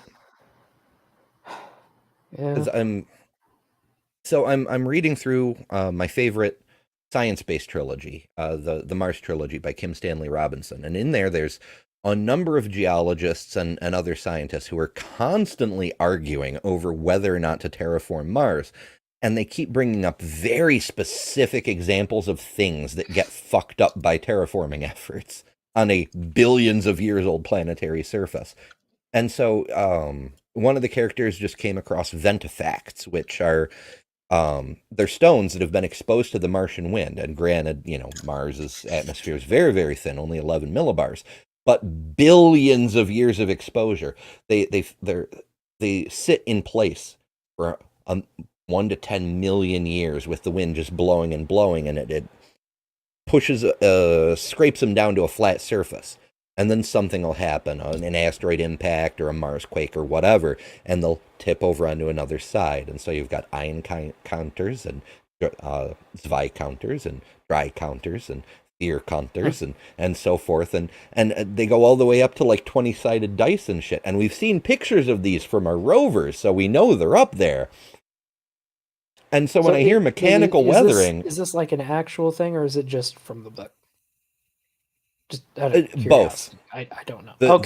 The book is fiction, of course. We're not actually on Mars yet. But the science, as of the 1990s, was accurate. Some of it's gotten a little out of date since, but it's still... There's a lot of good stuff in there. And... So whenever I hear like mechanical weathering, I think of the ventifacts, because even though that's atmospheric, it still, when I think of a D20, I think it's machined, It's just a weird connection in my head. And another way to plug more books. Yeah, fair. I mean, I'm always happy to find a new book to read. I don't have much time for reading these days, sadly. Same. Indeed. Oh, did you see the fun story? Jordan says, I was raised as a fundamentalist and no physical contact between unmarried couples was allowed. My partner and I went to the Creation Museum with her family and made out in a hidden spot. We were both adults. Hell yeah. Good. Fill that place with sin. I want to... There should be a adult film made out of that story. Or a Hallmark movie. Oh, yeah. That's the season. We're in that season right now. Mm-hmm. Oh, yeah. I don't know. I have some minor Hallmark trauma. Like, when you see like 50 of them, they blend together. They're all the same. Yeah, they're the same movie. They have one script at Hallmark Studios. Right? My mother-in-law making used money. to watch... My mother-in-law used to watch that from Thanksgiving dinner night until New Year's Eve party. Just straight through. Hallmark, nothing but. How could you live like that? That is weird. I mean, I don't know. Like, I can do like maybe one a year. They're just so cheesy. I haven't watched one in like 5 years, and I am happy to keep that streak going. Well, did you know that? Did you hear that Candace Bergen or whatever, Candace Cameron, whatever? She got in trouble. Was it last year or the year before? Because she said that she wanted to keep her. I don't know if she runs the Hallmark channel or something like it. And she's like, no, we're just going to keep it for traditional families. And yeah, she got the ire of quite a few people. Traditional, as in, No one LGBTQ. husband, 200 wives, and a harem out back. And harem, yeah, 300. Yeah. Of like, Or do we 325. mean traditional, where daughters take turns seducing their father with copious amounts of alcohol? Right, and fucking them in a cave. Mm-hmm. I'm sure that's what she meant. Only the most biblically moral movies allowed. You all know who her brother is, right? And who Oh, he's yeah, the right-hand he's- man of. Oh yeah, he's even Nope. more cringy than she is. I have no idea. I don't keep up Her with brothers? celebrities. Her brother's name is Kirk Cameron, and he is the right-hand man of the Banana Man himself, Ray Comfort. Yeah, Oh. Right, yes. yeah. I keep Mhm. forgetting about him. How? Even though because whenever he appears with Ray, he's always like the little puppy dog off in the corner. He's Yeah. also there, you Yeah. know? Yeah. I see. I grew up with him as a kid though, because I Yeah. watched Growing Growing Pains and Pains. stuff.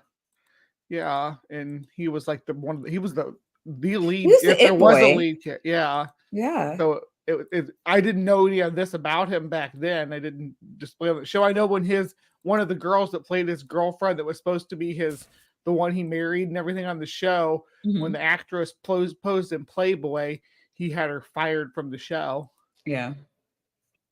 Wow. because he didn't want that kind of filth on his show. Yeah. Oh no. Not Yeah, aren't humans created in the image of God? right. What's the problem? Adam and Eve because Eve ate that fruit. Now we all got to cover up our junk when we're in public. We Unless you can't come let from a people country, be holding the image of God.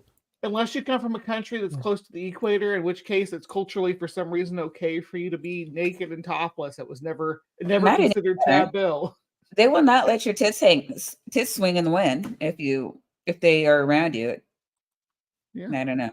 I like tits swinging in the wind myself, but I mean, I don't know why we built a world where that's not a thing.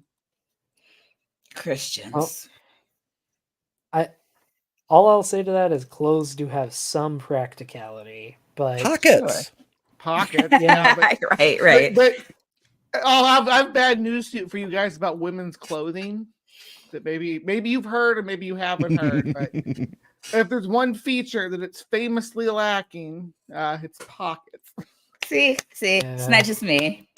I did know a it's pocket not rant. you, but like I did a pocket rant. as I said earlier, like, my I've heard it girlfriend from my just sews oldest. pockets on everything.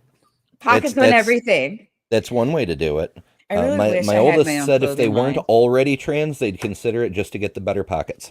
Holy shit! I have right? heard a nefarious. I used to buy when I was in high school. You know how the baggy clothes were, and I used to just buy men's pants.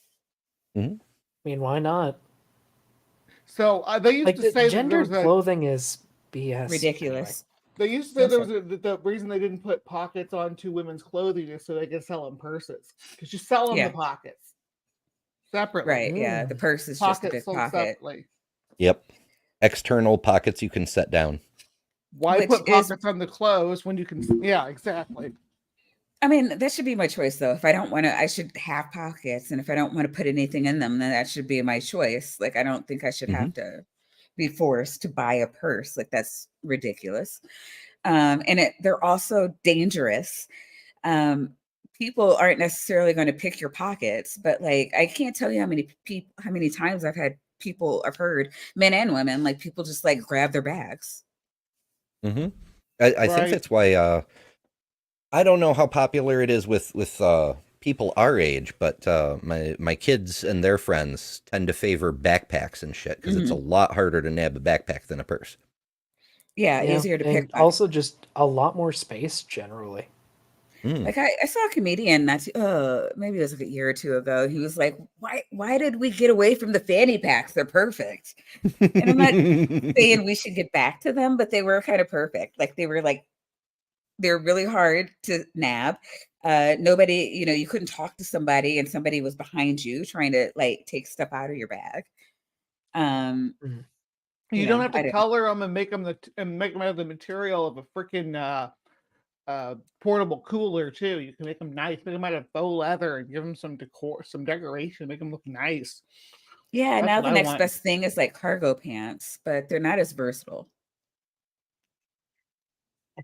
Yeah, but still, like, I don't know, having like a dozen pockets, it's nice when you like to find rocks. Oh yeah. And I guess did Beamsy come into the chat? Yep, Beamsy has arrived. I saw a DM at Beamsy, and I'm like, yeah, that sounds about right, Beamsy. Hey, 1+ to my hellacious trucking adventures, I finally got rocks from Oregon and Washington. Woo! Oh. Yeah, I used to collect a rock every time my family went on vacation. But then we went to California and a lot of our stuff got stolen. And I just kind of stopped after that. Frickin' California. Yeah. Like Damn it, Beamsy, you derailed the stream. We're supposed to be talking about this video. Now we're talking about pockets, and it's all your fault. It's Oh, we're all- way all more me. interesting than Jeff is. Although, like, speaking of purses, really quick though, like, maybe this is just how my family worked. Like, if someone was driving, the passenger was in charge of like changing the radio or sending a text or stuff like that. Hmm. So many Yeah. times, my mom would ask me to get something from her purse, and I could never find it. It was just a bottomless pit of despair. Yeah, yeah, My grandmother did that too. yeah. I think They're- once you hit 50, like you have to. So many. Like, I still remember there were always packs of those little single serve jellies from restaurants. Hmm. There were a bunch of those. There were always a couple of tampons, usually some straws still in the paper wrappers, some napkins. That I understand. If you're hanging out with little kids, you have to have napkins or something at all times. Yeah. It just at least a couple of different makeup thingamabobs, the things you pop open, compacts and Mhm. cases, and lipstick and chapstick, and there was just, I could make a list of shit. Let- It was like Mary Poppins' purse, you know? Let's see. My mom always had, like, her credit cards were littered throughout her bag. She had 2 or 3 wallets, Her credit cards a were lot just of gum, randomly in her purse. a few of them, or How maybe does she those were find gift them? cards. Okay, I gift don't cards make know. more sense. Like, she had phone chargers. She had at least 1 phone. She had makeup. I don't know how she ever found anything because I sure could not. Oh, peppermint candies. If it was near December, they were candy canes. Otherwise, they were the little round ones. Always a bunch of those things. But my family preferred lifesavers. I actually almost died because of lifesavers. It turns out the hole in the middle was the lifesaver. Yeah? I was a Like, little that's kid. I why they're popped one in my mouth, and it went down. It just bloop, and I'm like, but there was the hole in it, and Yep. then I discovered how to give myself the Heimlich. I didn't God. know what the Heimlich was, but I had to get it out somehow. I mean, hey, there's a reason they're called lifesavers. I don't think that's it. No, I I'm don't pretty think sure that's it the either. reason. They're called lifesavers because they choke you to death. No, they're lifesavers because, like, there's a hole so you can get at least a little bit of air, and if you're a kid, your mom has enough time to see you're struggling and do the Heimlich. I think they're lifesavers because they look like a lifesaver. I don't think. Well, I think it's a double pun Okay. because they can save your life and they look like a life preserver. Well, they try to kill Ember. It's true. Well, Although, in yeah, fairness, Ember a was lot of just things tried to unlucky. kill Ember. I grew up on a farm.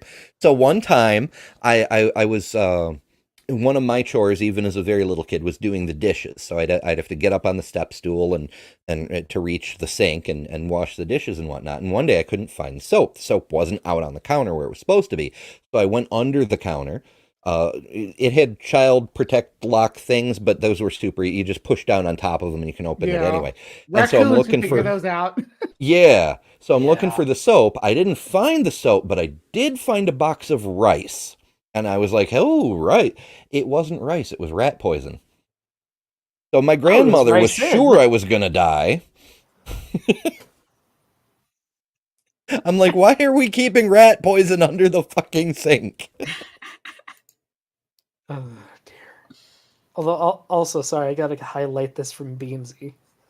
Anyone else now picturing that when one of Doc's family opens a purse, Duel of the Fate starts playing? Oh, where's my lightsaber? Shit, it's way over there. Nigel Hawk says, few sciences produce such abundant returns from so few fragments of fact as paleontology. And here's a great quote. This is in Discover magazine. The name of the article is Argument Over a Woman, which is about the Lucy fossils, which we're going to talk about here in a little bit.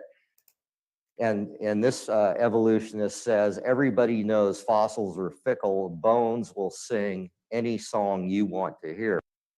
Except not really. Like, especially when you have a set of bones, like, and you're pretty sure they're all the same set, they say a pretty definitive story. Wait, is he saying that this is a quote from this book? From, well, it's an article in Discover by Jay Shreve. Not sure who Jay Shreve is. I just, well, because I'm looking at the bottom and I'm like, okay, well, what is this quote and how does it relate to fossils or the human gene Because the article was about Lucy. argument over a woman? Okay. That was at Discover magazine. Yeah. They like to cite pop science, like that's the leading science of the day.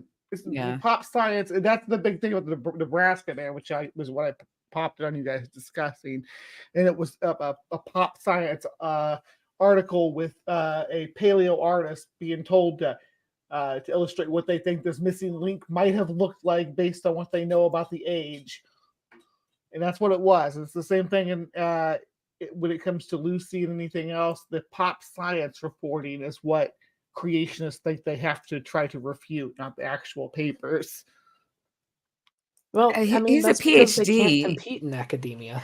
He's a PhD. You think that he'd be able to like cherry pick quotes out of peer-reviewed journals, not pop science. It's Listen, just, his I don't know. cherry picking his cherry picking only needs to be good enough to fool his audience. True. It doesn't have to compete with actual science. And also, hello, Ninjester. Who is this? Jester! Hello, it's Jester, Lord of Fools. You know me. Ah, yeah. I see you most okay. weeks, I think. I think I see you most Sundays. Hey, Not you have a normally. voice. I'm normally working. Yeah. Can you hear me? Yeah, you have a voice. Okay. It's weird. Oh, sorry for the Why- delay, why, Jester. thank you. I just see your chat now, and I'm trying to get my bones to sing. I'm told they'll sing any song I want, and they're not singing anything. I got nothing going on over here. Maybe they don't know the song. It- Maybe they don't know that song. Pick another one. Any show tune, It took Bones. me a while before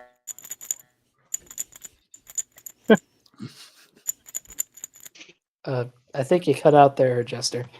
they need to bone up. Yeah. Am I back? Well, Haha, we we got probably one. You need to bone up. Yeah. Oh dear.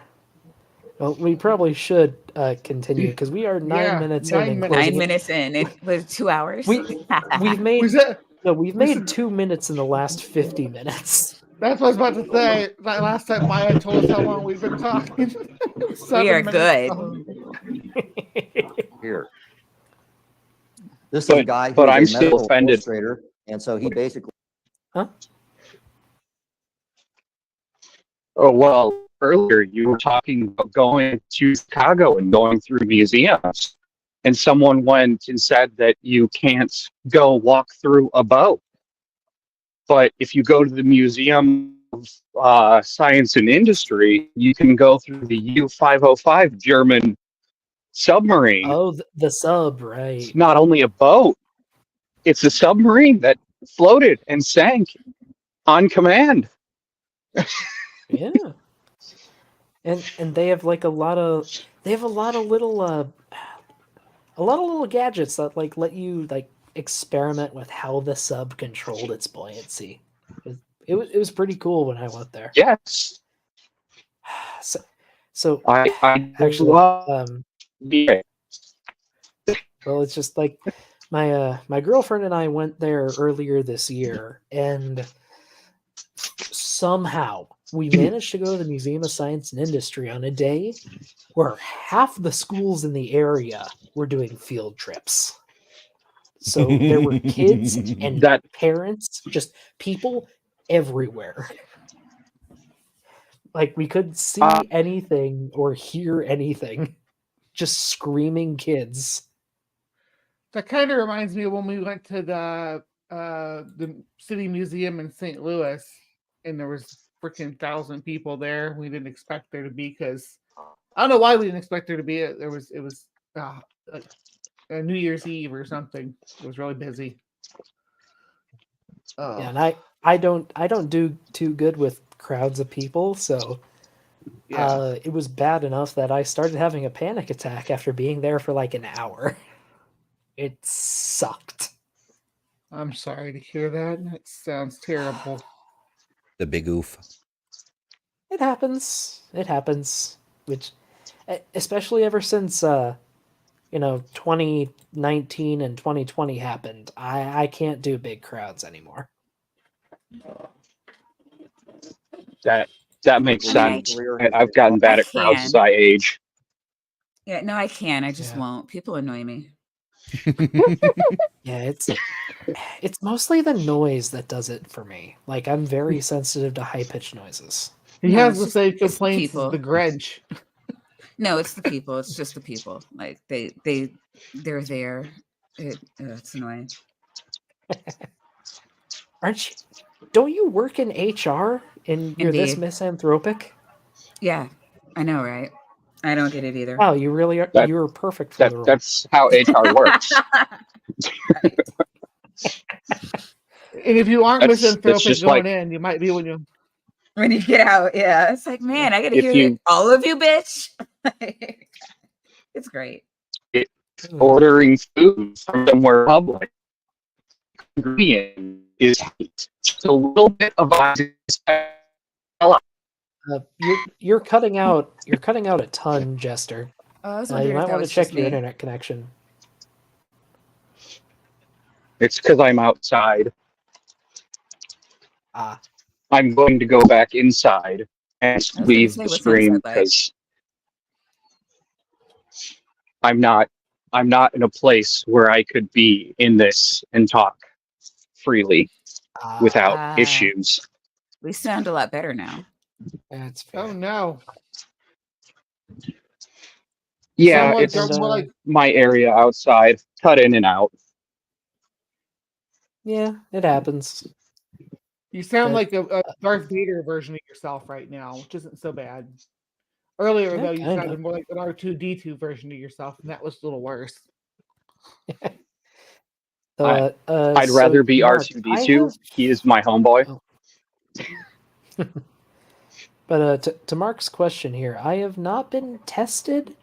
I am pretty sure I'm on the spectrum, though. Like, there's a lot of things that make me think I am, and yeah, noise sensitivity is one of the big ones because I just like there's a certain pitch, and if it goes above that pitch, I just cannot stand it. Really? No, Yeah. yeah, no. Noise doesn't Like bother I me. get involuntary muscle spasms. It's bad. Wow. Oh, that's crazy. Hmm. No, yeah, the noise doesn't bother me. It's the stupidity that really gets me. Yeah, that's fair. All right, I'm sorry. drawing illustrations Oh, it's okay. for textbooks, drawing pictures of hearts, livers, eyeballs, and things. Well, he's actually also a Christian.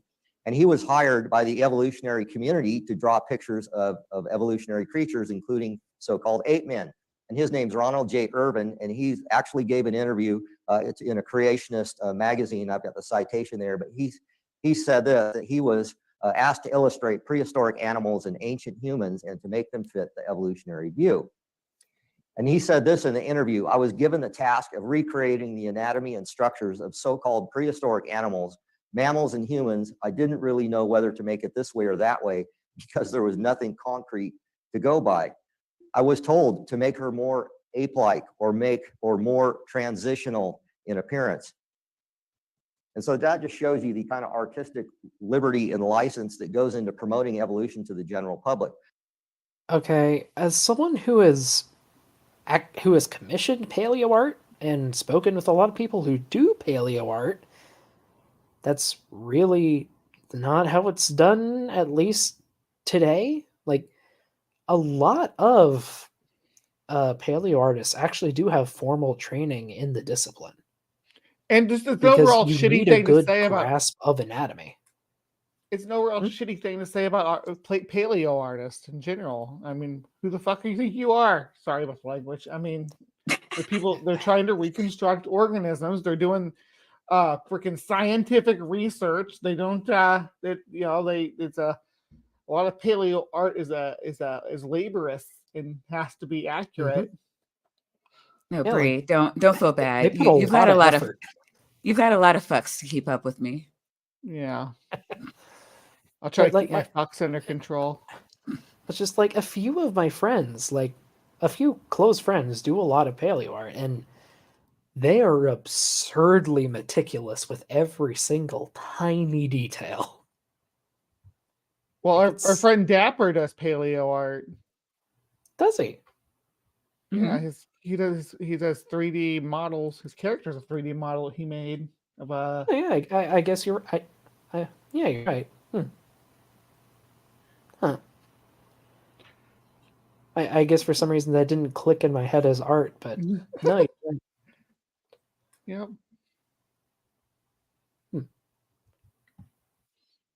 What about this whole concept of humans versus apes? Anyways, what are the I wonder how easy it would make how hard it would be to rig like an animated dock dino. Could be fun. Oh, that would be cool.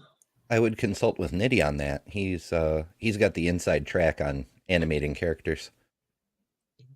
Nitty's not bad. Big thing is like I have no animating experience or coding or anything like. I'm not good with computers. You don't actually need any coding or anything. It's Hmm. what both Nitty and Paulogia use is Adobe Animate or Adobe Character. Shit, I can't remember which one it is, but it's one of the Adobe programs. You basically just build the model and then rig it up, like tell it where the jaw is and where the arms are and whatnot, and then it will just sync to your voice or facial move or something like I said. Ask Nitty, he knows. Yeah, but a lot Okay. of I don't Team Skeptic used to do that too. But he stopped a couple of years ago because he did scripted content, and if the mouth gets off, then it just takes forever to get it back on. But I haven't seen people have issues with it when they're live. Also, hello, Beamsy. Beamsy! Do you think what Fred Tinkle does when he does one of his stories is paleo artist or paleo pornography? Yes. So here's a question I gotta. I'm curious about I don't know the term for people who recreate faces. Or like recreate soft tissue, because I mean, you can do a bit of muscle and soft tissue just from the bones. I mean, I don't want to say it becomes second nature, but you learn to do it a lot when you study anatomy. Yeah, I coincidentally was just looking at an article about the guy who had the job of reassembling Australopithecus soft tissue to make the faces out of the bones. But I closed the window already. Looks like it's forensic facial reconstruction. That's particularly or approximation. That's particularly for modern things. It's a different one for paleobotany. Well, it sounds like it mostly focuses on skeletal remains.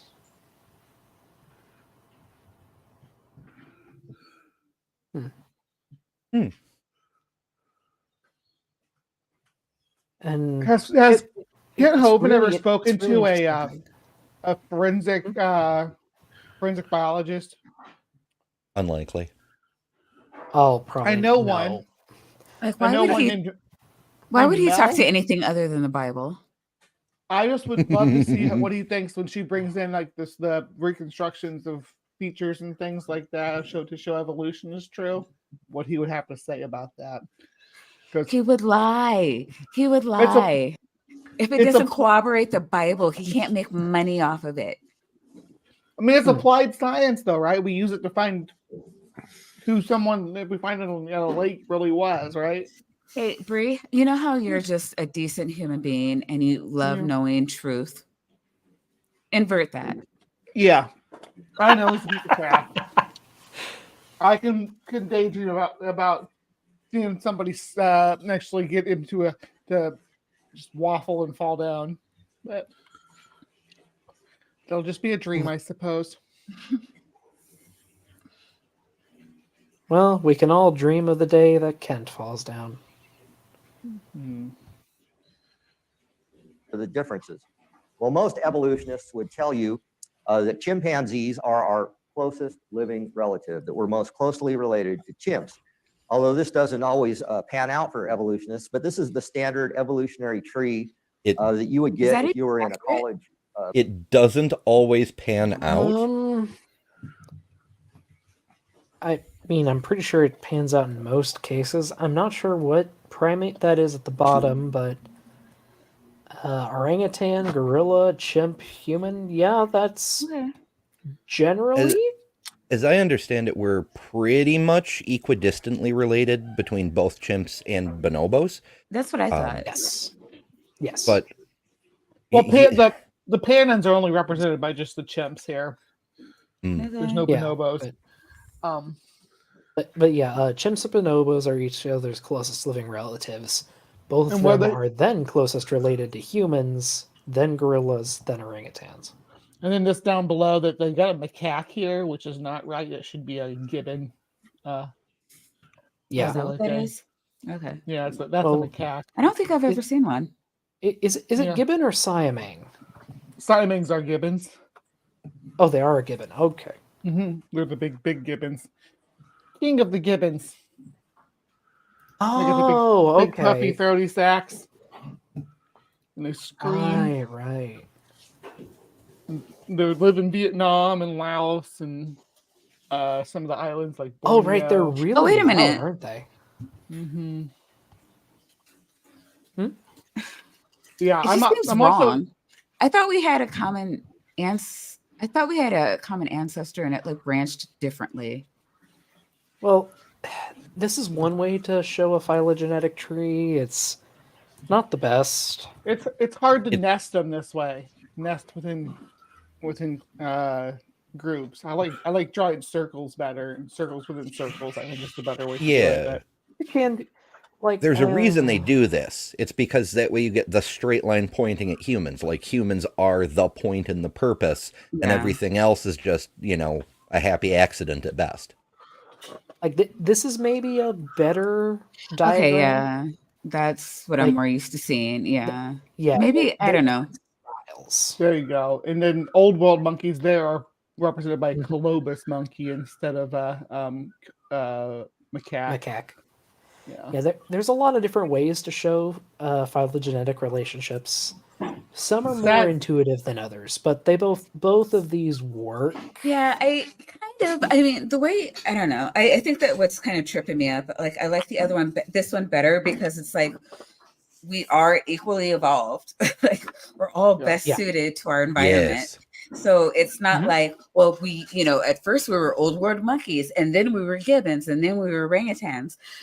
Like, and that's the way one kind of made it seem.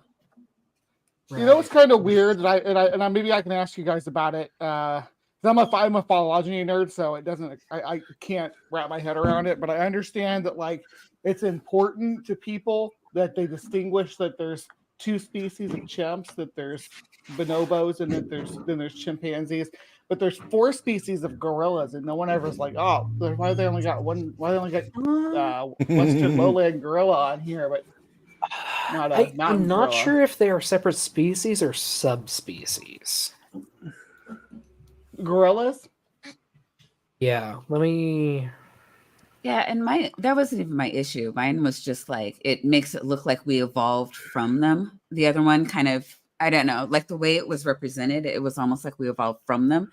And it's kind of like, well, like that old I guess joke or whatever it is, where it's like, well, why are there still monkeys? If if humans are monkeys, why are there still monkeys? Because it makes us look like we evolved from them, and it's not like we're all Here we equal. go. Yeah. Two species of gorillas, each of which has its own two subspecies. Okay.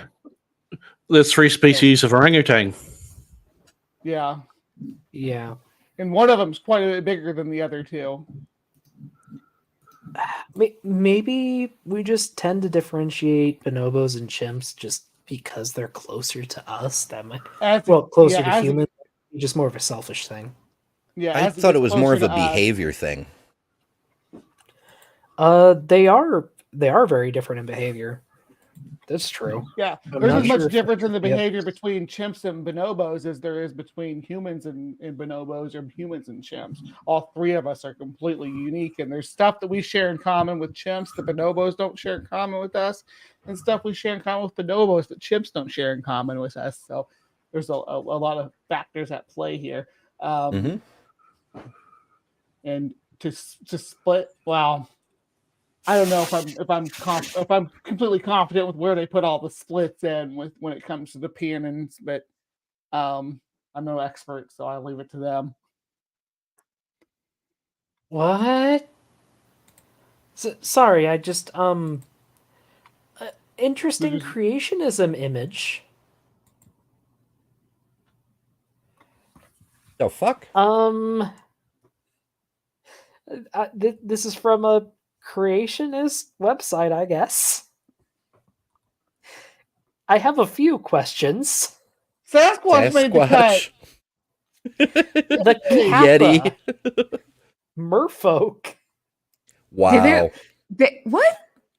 Wait, they gave Sasquatch a genus species?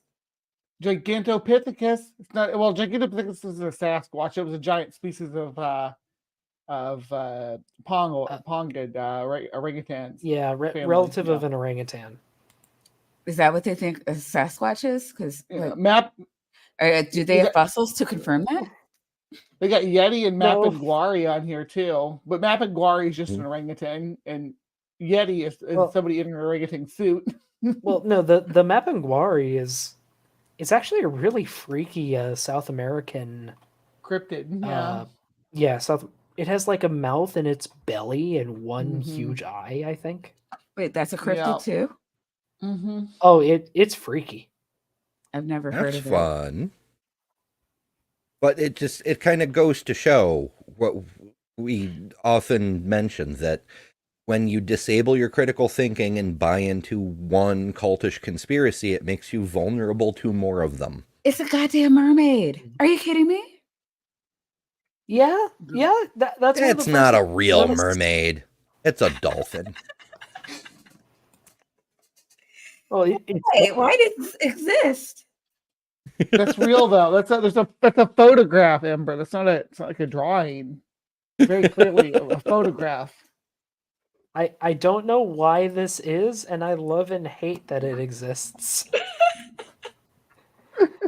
Save this. Archive this. According to that image, mermaids exist more really than humans do. Yeah. Yeah, we have actual pictures of mermaids, unlike humans. Oh my god! I sent a link to it to our Discord, but here you go. So it looks like the gorilla divergence is more recent than the bonobo and chimpanzee. Yeah. So that might also be part of it. Like they're just less physiological and changes and stuff. Yeah.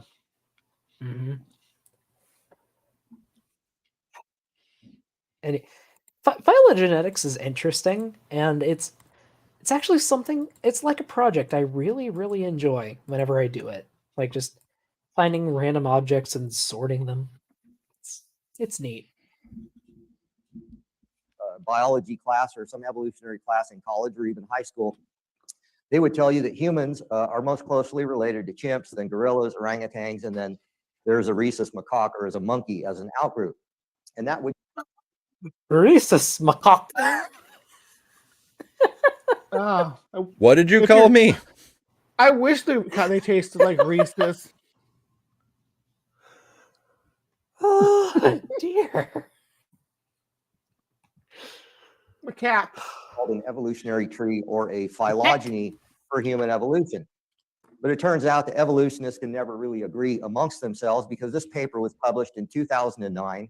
And just based on the traits that we have in our anatomy, our ears and different features of our anatomy and our external appearance, it turns out that according to these evolutionists, no, we're more closely related to orangutans. What? I have never heard of this. I don't think that's accurate. What is that? Graham and Schwartz. $20. The paper doesn't say what he says it says. Right? Can I just give you the $20? Because I'm pretty sure you're right. I'm like, I can't take that bet. I'm poor.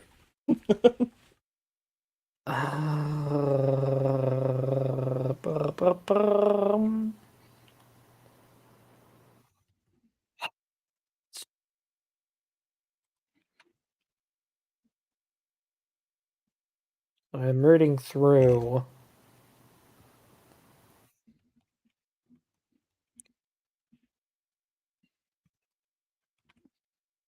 Okay. So far, good news. It is an actual article. So it is actually saying this, which is really weird, but all of their data is based just on the teeth. Like they're basing their data on the teeth. No other bones, no genetics, just teeth. That's a interesting study. I guess it could be a study in convergence, right? Like how a jackal's jaws would align closer to the morphology of a red fox than they would, say, an Arctic wolf, even though the jackal is closer related to the wolf than it is to the fox. If you do a dental morphology, just because of the niche they fill and what kind of food they're catching, their teeth are different, what kind of food they're consuming. Now you look at an orangutan who are almost completely frugivorous, right? And you look at our ancestors, and especially when we started to cook our food, and we started to have a more frugivorous as opposed to folivorous diet, like what you see with chimpanzees and gorillas. With the other African apes, we are the most frugivorous lineage there. So the morphological convergence completely makes sense, in my opinion. That's a lot. Sorry, guys. Did we lose Doc? I think so. I bored him out of his own stream with my rambling. I'm so ashamed. No, your rambling is fine. Oh, shoot. Let's see, Bree, you must have something you can entertain us with. Hello? Oh, there he is. Hi. My screen freaked the hell out. I'm not sure what happened, but I'm back. It got mad about the teeth. I guess. I'm glad the stream. Dental hominoids. Sorry about that, folks. Welcome back to your own stream. Thank you. I thought I scared you with my rambling about frugivory. No, that was fine. My computer just decided to do a insanity. Are there any other animals that cook their food? There's these macaques that put their food in the salt water to season it. Yes, and if I recall correctly, they do let sweet potatoes cook in the hot spring. That's cool. I sent Bria a TikTok of a monkey using cutlery. That was super cute. Yeah, she was so well behaved, so proper. It was adorable. It was adorable. Not surprised, but you know, I'm pretty sure there are other animals that'll do it. Let's see what Google says. Okay, so other animals do prepare food. Hmm.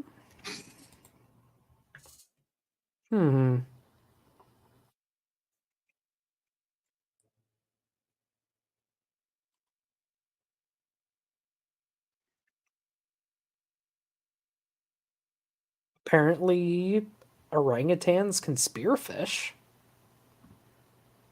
It's Oh, interesting. yeah. A lot of apes will use tools.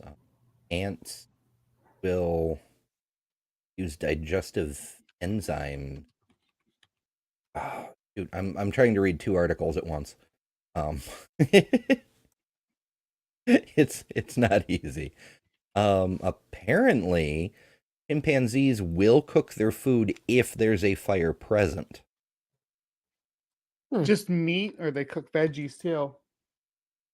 I'm not sure. Because nothing like it's hard for. I can imagine how hard it would be to resist the smell of cooking meat in the bush. Yeah, Yahweh Like- can't do it. So I mean, well, to be That's why you got fair, to give them burnt like, offerings. It is an aroma pleasing to the Lord. Wait, Well, did it's- Tyrannosaurus Rex accept burnt offerings? I mean, I'm pretty sure a T-Rex would just eat anything. See, I'm thinking of That- T-Rex as a more reasonable god than Yahweh, because you can bring T-Rex just about anything. You can put a goat right on a chain in its paddock, and it'll eat that. Oh, okay. So this is an article from The Guardian. And apparently the way the test was conducted was they put a plastic lunchbox into the observation area. And if the chimps put a sweet potato or something in the lunchbox, then they would take out a false bottom and replace it with a cooked one. So they thought that the lunchbox was basically a microwave. But once they figured it out, they would use it every time. interesting. Huh.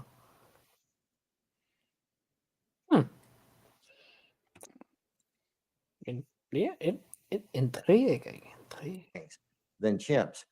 And the fact of the matter is that these creatures, orangutans, chimpanzees, gorillas, they're all their own unique created kind.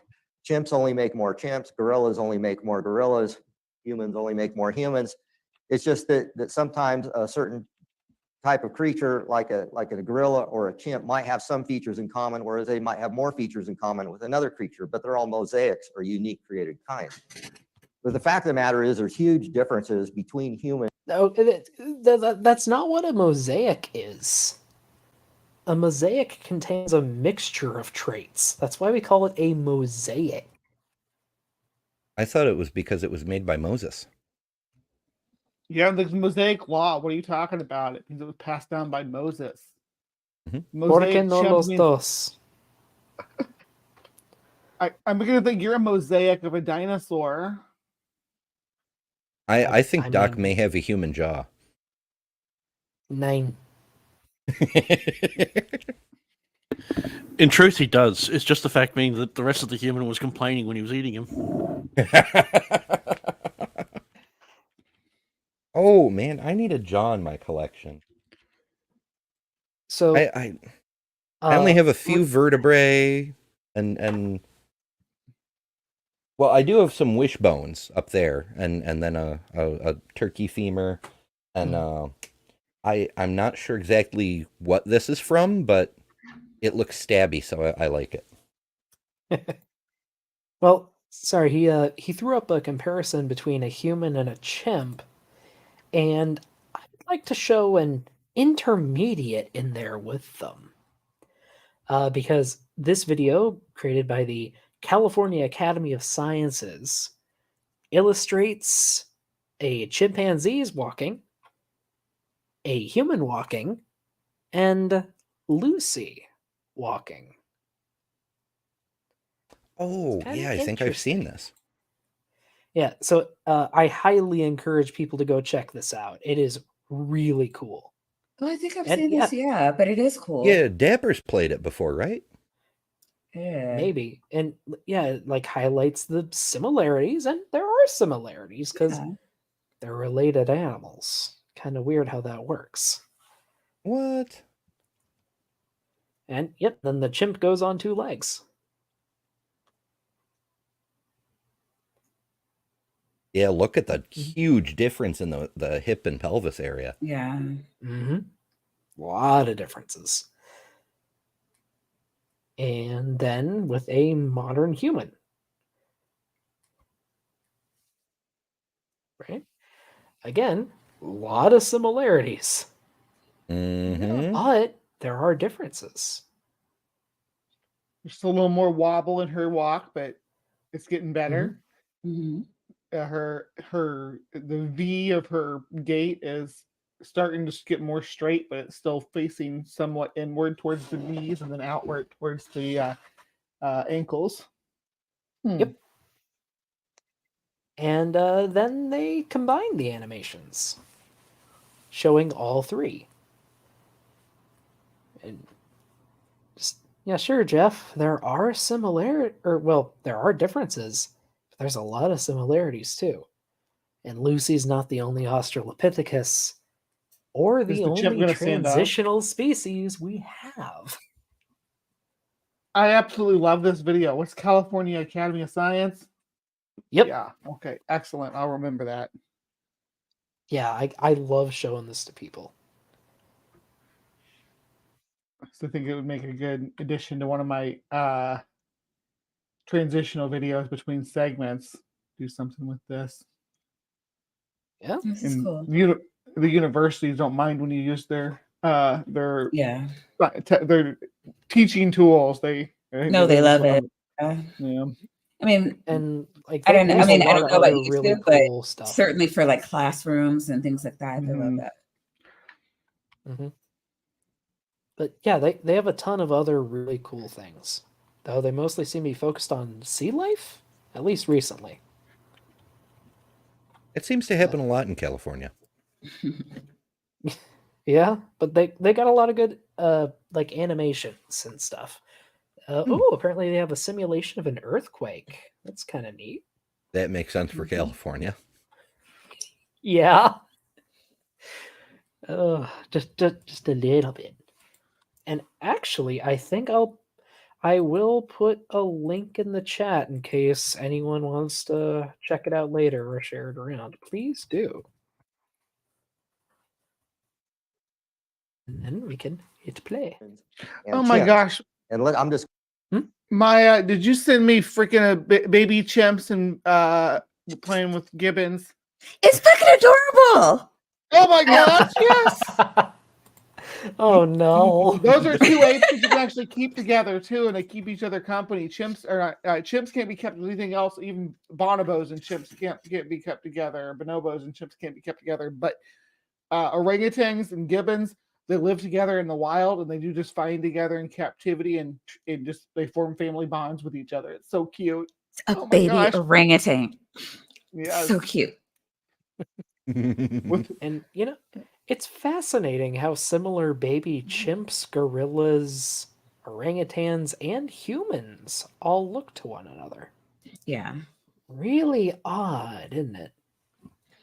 No, I love seeing them like play and like help each other out. It's like so cool. And I didn't Point know of wisdom. elephants did that too. Like elephants are really communal and exhibit empathy. Oh yeah, elephants are super social. Yeah. Yeah, there's a tribe of elephants or pack or whatever the hell you call a group of them. Herd. That herd.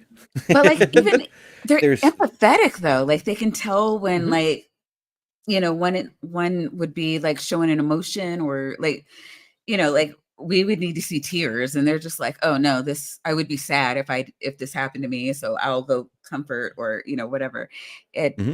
I don't know, maybe there's a sadness hormone. I don't know what actually happens. It's just And looking at videos, they're like they super appear cool. to have a sense of self too, Yeah. because like there's lots of videos out there where like an elephant will find another elephant's skull and they'll touch their trunk to where the trunk attaches to the skull and then touch themselves there. Like, oh, that's there. Wait, what's Beamsy showing? Is somebody feeding a monkey to an alligator? That wouldn't surprise me. Beamsy, what are you doing? They're otters, not alligators. I'm pretty sure that it's the orangutans that live with the otters. Yeah. And they fight over the blankets and play together. Oh, that's adorable. Blow him up, Doc. Let's see it. Okay, I guess. We can take a monkey break. And it freezes. And I want somebody try to come at me for calling an orangutan a monkey. I really want to argue my point that all apes are monkeys. Oh, right. And Love Sydney brings phylogeny. up, baboons will raise puppies Yeah. and train them. Interesting. And Yeah. mate with them. But I haven't heard that, but that doesn't surprise me. I mean, there's no offspring, of course, but I mean, name two animals hornier than a dog and a baboon. Really? Humans. Two humans. Oh, humans have probably never mind. There are videos on the internet. Any animal you can think of, there's a video for it. It's a Oh my Well, gosh. Listen, as far as we know, Homo sapiens has done it with every other species of human that they ever met. There is a reason that Bad Dragon is so popular. A few of them, there's actually thousands of differences, but humans have fine balance, a flat face, an upright skull, a straight back, a barrel-like rib cage, fully extendable hip joints, angled femur bones, fully extendable knee joints, long legs, arch feet, strong big toes. Chimps have none of these things. This is why humans can play sports. They can play the. So chimps don't have a strong big toe? What does that mean? And how do we know They- chimps aren't playing their own sports or engaging in their own games that we just don't understand because we're stupid humans? And they're like, look at these humans; they can't even climb a tree with their toes while they carry I know, right? each hand. Mhm. I mean, chimps do play games. They do it a lot. Yeah, there's like, oh, that's why humans can do sports and chimps can't. Chimps can do some sports that we can't. Like, I don't know. I don't like homo supremacy that a lot of evangelicals They're either have. lying or they don't know. I don't know. Whatever. I mean, why not both? Like, why not Right. a mix? Hey, maybe it's a mosaic of BS. Right. The piano, they can do all sorts of things that chimps can't do. But what about this whole idea of human chimpanzee DNA similarity? Because it seems like we're constantly being told, yeah, This is where humans and Tompkins chimps, they is- look is- completely this is different. his- Yeah, what they're he's completely famous different when you look for. at their anatomy and what they can do and can't do and so forth. But humans and chimps are 98 to 99% similar in their DNA. That's what we're always told, right? Well, is that really true? Well, it turns out that it's not. If you quote yourself, you jackass. Quoting yourself when you don't know shit. Oh, Tompkins. So How- for anybody who's not familiar, again, Gutsit Gibbon does a great breakdown on this. Tompkins fucked up the math on this paper pretty badly. He messed up the math, wouldn't listen to Famously. someone when they told him he was using a bugged version, wouldn't listen to people when they told him he was using the wrong mode for the software. He screwed up in every way he possibly could, except for getting to plug in the computer. And considering how long it took him to correct his error, he might have done that. Like, this freaking guy. This Mhm. freaking guy. I've actually, this has been an area of research that I've been involved in for about 10 years. And when I first began getting into this, I began immediately noticing that the evolutionists were, they were not including the data between humans and chimps that showed our DNA was different. They just cherry picked the segments of DNA that were highly similar. Well, anyways, just to make a long story short, using the best and most recent data, this is my most recent research and paper, in 2018, I discovered that chimpanzee and human DNA is no more than 84% similar. It's not even close to 98 or 99. And this is probably So for anyone not in the know, if you replicated his methods with two identical strands of DNA, you would not get 100% similarity. And also worth noting, this isn't peer reviewed. True. But like you could compare a mother and child, and they would be divergent enough to be different genre by normal biology standards. Well, that would fit with the creationist narrative, where after the flood, you need a rate of evolution so fast that literally every mother is giving birth to a different species than herself. Yeah, just his methods do not work. And he has to know, because like creationists have gone after him about this. Non-creationists have gone after him about this. Like, oh, he's very aware of Erica's response to his nonsense. Yeah, and so much so that he had a friend. Yes, he had to have a buddy respond for him. Didn't he say in that video basically, her methods are wrong, but I'm not going to get into that in this video? Yeah. Yeah, like, Erica made a point of pointing that out, that he did, what was it, a 30-minute video, and all he says is her methods are wrong, but I don't have time to get into it. Like, yeah, that's the only thing that actually matters in all of this. Yeah, and Erica is mean. I'm friends with Jeff. Be nice to him.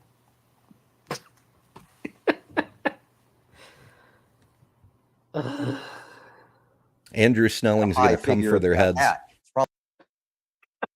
Snelling's as bad as they are. He is, but you're not supposed to show so obviously how you're faking everything. Probably more closer to about 80%, but these are only the regions that I could compare between humans and chimps. Didn't include the regions that were so different that I couldn't compare them. So 84% maximum.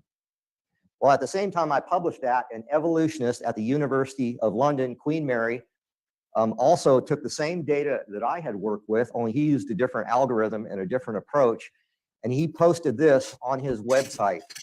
And he said the percentage of nucleotides or DNA letters in the human genome that had one-to-one exact matches in the chimpanzee genome was 84.38%. Well, what did I discover? 84%. So here I publish a paper in 2018, and then I'm not familiar with this, but one-to-one matches is probably doing a lot of heavy lifting. Well, not probably, is doing a lot of heavy lifting there. Because again, even between mother and child, you're not going to get a lot of, well, you're going to get a lot of like one-digit slip-ups. Because that's honestly pretty common in DNA. Well, like you have a single letter change that does nothing, but it's a change. And that has to be accounted for in your methods, because that same thing can happen to one person throughout their life. Like your genes gain mutations as you age. That's basically what cancer is. It just loses the ability to turn off replication. So this paper, not published. It was published on his blog, not peer-reviewed. Richard Buggs is an evolutionary biologist and molecular ecologist.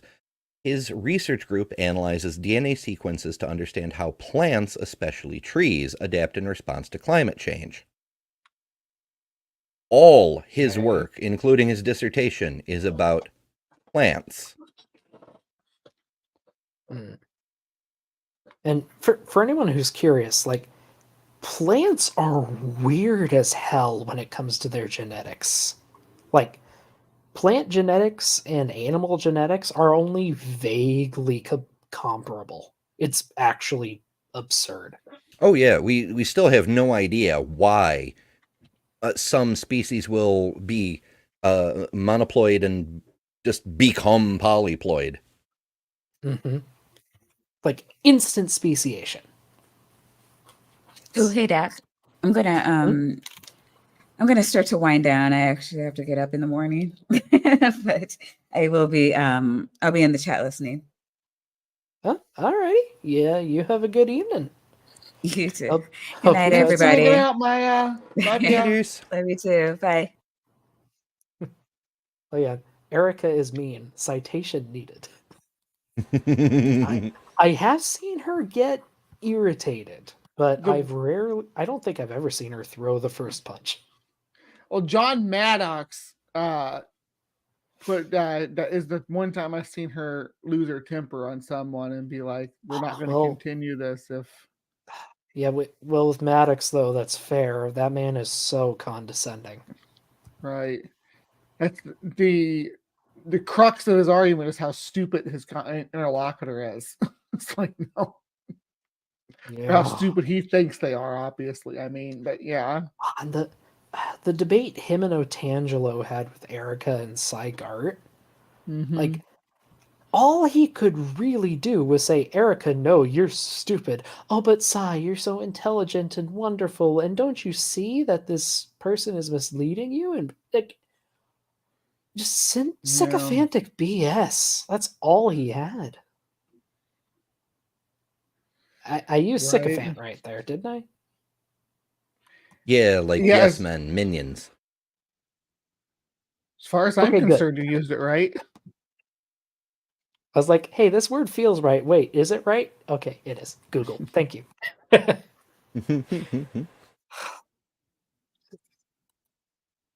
I don't like that man. Coincidentally, some people would say, but I say providentially, this guy publishes his results at roughly about the same time, 84%. So our data completely lined up and matched. And he even said that 4.6% had no alignment to the chimp percent. So he couldn't even get 4% of the DNA to even Oh, okay, match their up video to randomly lost quality. human DNA to even match up to chimp. So 84% maximum, and probably less than that, which totally kicks evolution out the window, because evolutionists claim that over the past 3 to 6 million years that we have evolved from the common ancestor with chimps. And based on the known mutation rates that they found in humans and chimps, this 84% doesn't work whatsoever. It doesn't even come close to working for evolution. So anyways, let's talk about the fossil record. So it does, but that's neither here nor there. So I'm reading through the paper, the blog post, and so he says 5% of the human genome is still unassembled. 5% seems to be CNVs relative to the chimp. 4% is unaligned to the chimp genome. He goes through a bunch of things that can't be factored in. So removing the things that aren't comparable, you get 84%. And I'm like, what are you doing? And he doesn't even show math. He's just responding to a quote from Stephen Schaefer that 95% is the best estimate we have. I would accept 95% as a prediction, but not a statement of fact. He's saying, based on my calculations, it won't be more than 84.36%. For fuck's sake.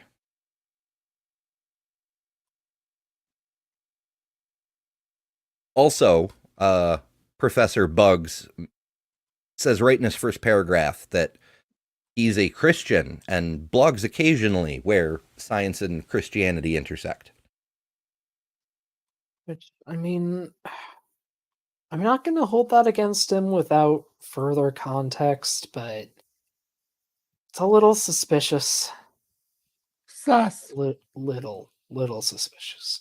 Where I know what do we we're see in the using fossil all of Mark Reed's emojis today. We've got irony, we've got sus, we've got tangents galore. I'll get to emojis when I can. I know. Everybody That's share one word this to give it. thing. We need more subscribers so Doc can monetize and get emojis on here.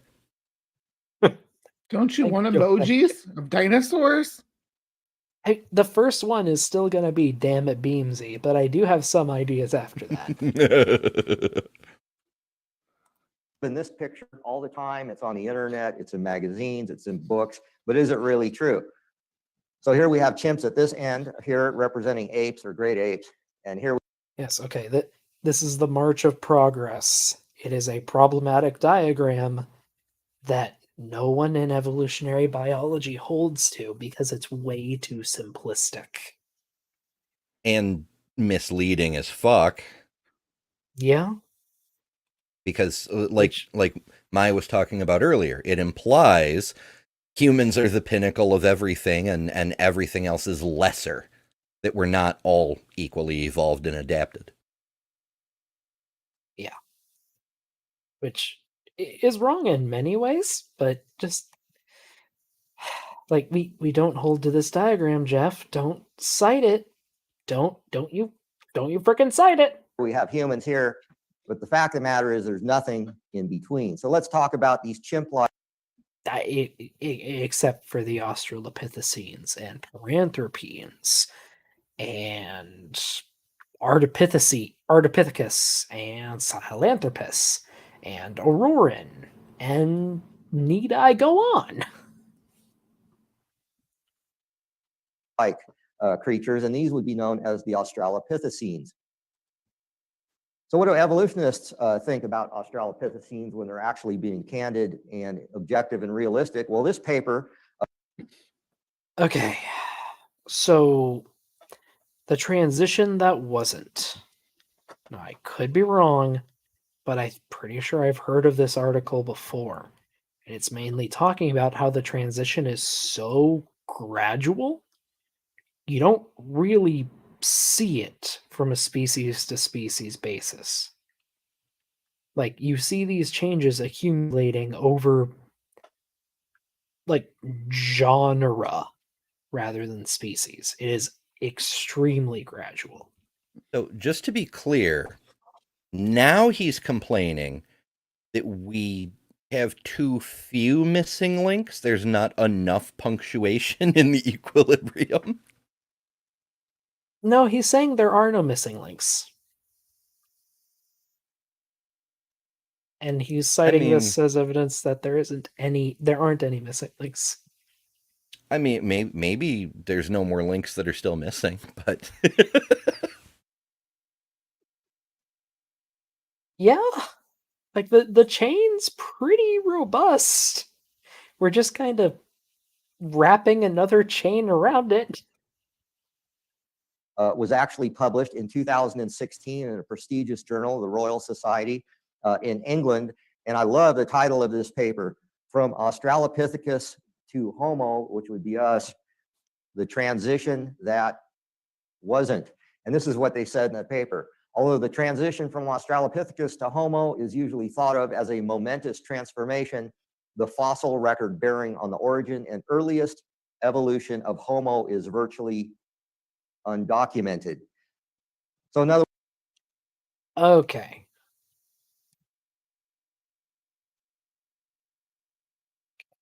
So the big thing is, early Homo sapiens is extremely fragmentary. Like, the earliest members of genus Homo we have, Homo habilis, is pretty fragmentary, and we need a lot more.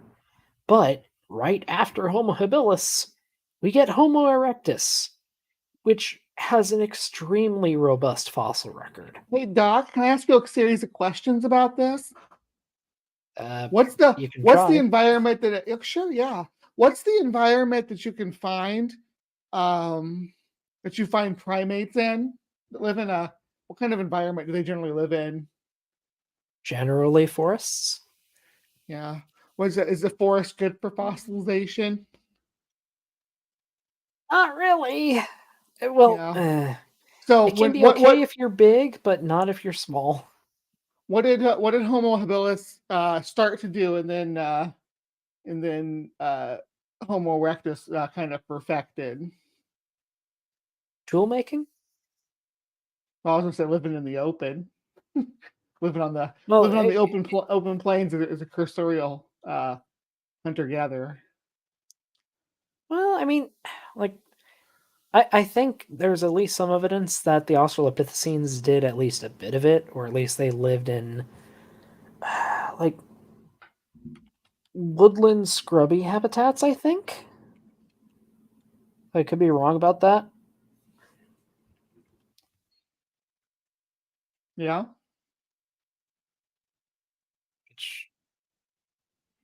I'm Uh, just wondering if they ask these questions. So all you have to do is ask yourself these questions, run your head through it, right? mhm. And if they are sound, they're sound. If they're not, they're not. If you can go through and say, okay, does it make sense that because these organisms in their earlier evolution lived in trees, that they live in more forested area where things aren't prone to fossilization because they break down faster, as we talked about earlier in the stream when you were talking about your pine trees. When trees drop their foliage, there's acid in their leaves. Even deciduous trees have acidic layers in their leaves that'll break down organic matter when it gets onto it. So that helps break down the soil. That's why the soil of the forest is so rich and lush all the time, where the soil at the in the open land is kind of dry and gritty and sandy. They call Yeah. it loam. That top layer in the forest, the loam. Mm-hmm. But yeah, I agree with what you're saying. Just No. yeah, and that actually is an issue in paleontology that we're really trying to fight with is preservation bias, because like a lot of creatures are really well represented in the fossil record, but they wouldn't have been the majority of the creatures in their environment. Like the Morrison Formation in the western U.S. is really exemplary of this. We have so many massive sauropods and huge carnivores. We have like 2 or 3 small carnivores in total, not counting just random teeth. And that's not representative of the ecosystem. And that's a big problem in paleontology we have to try to account for. And unfortunately, there's not a lot you can do sometimes. Like if an organism lives in a mountain, you're not very likely to find it as a fossil. Because mountains Right. erode. That's what's so fun about the cave caches that they find sometimes, though, where you can learn about like a completely different ecosystem when they find like a deadfall where things have been fallen into their death for tens of thousands of years, getting stuck in these pits between between two faults coming together or whatever, between two mountain ridges, things like that. And we find like you don't think that so much as from the Mesozoic era so much, but definitely from the more recent eras of the Pleistocene and Yeah. yeah.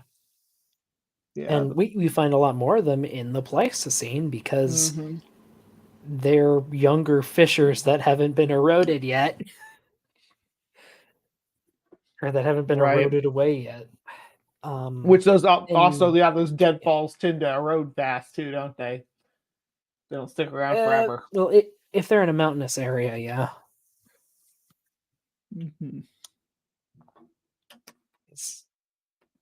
Evolution is complicated, but we can understand when there are issues and how to account for them. And these people don't want to apply their minds at all to think about it at all. And it's irritating. Though, speaking of deadfalls, though, I think I remember reading that one of the specimens of Megalania might have died in a deadfall, and I learned that as I was reading up on Megalania for a short that may or may not be coming out. Do you know what the current genus name of Megalania is, Bree? Varanus. Yeah, Megalania is it's obsolete. Yeah, I didn't know that until I started looking into it. Yeah, it's a common name now. It's not Mm-hmm. scientific name at all. Yeah, I didn't know it had been synonymized.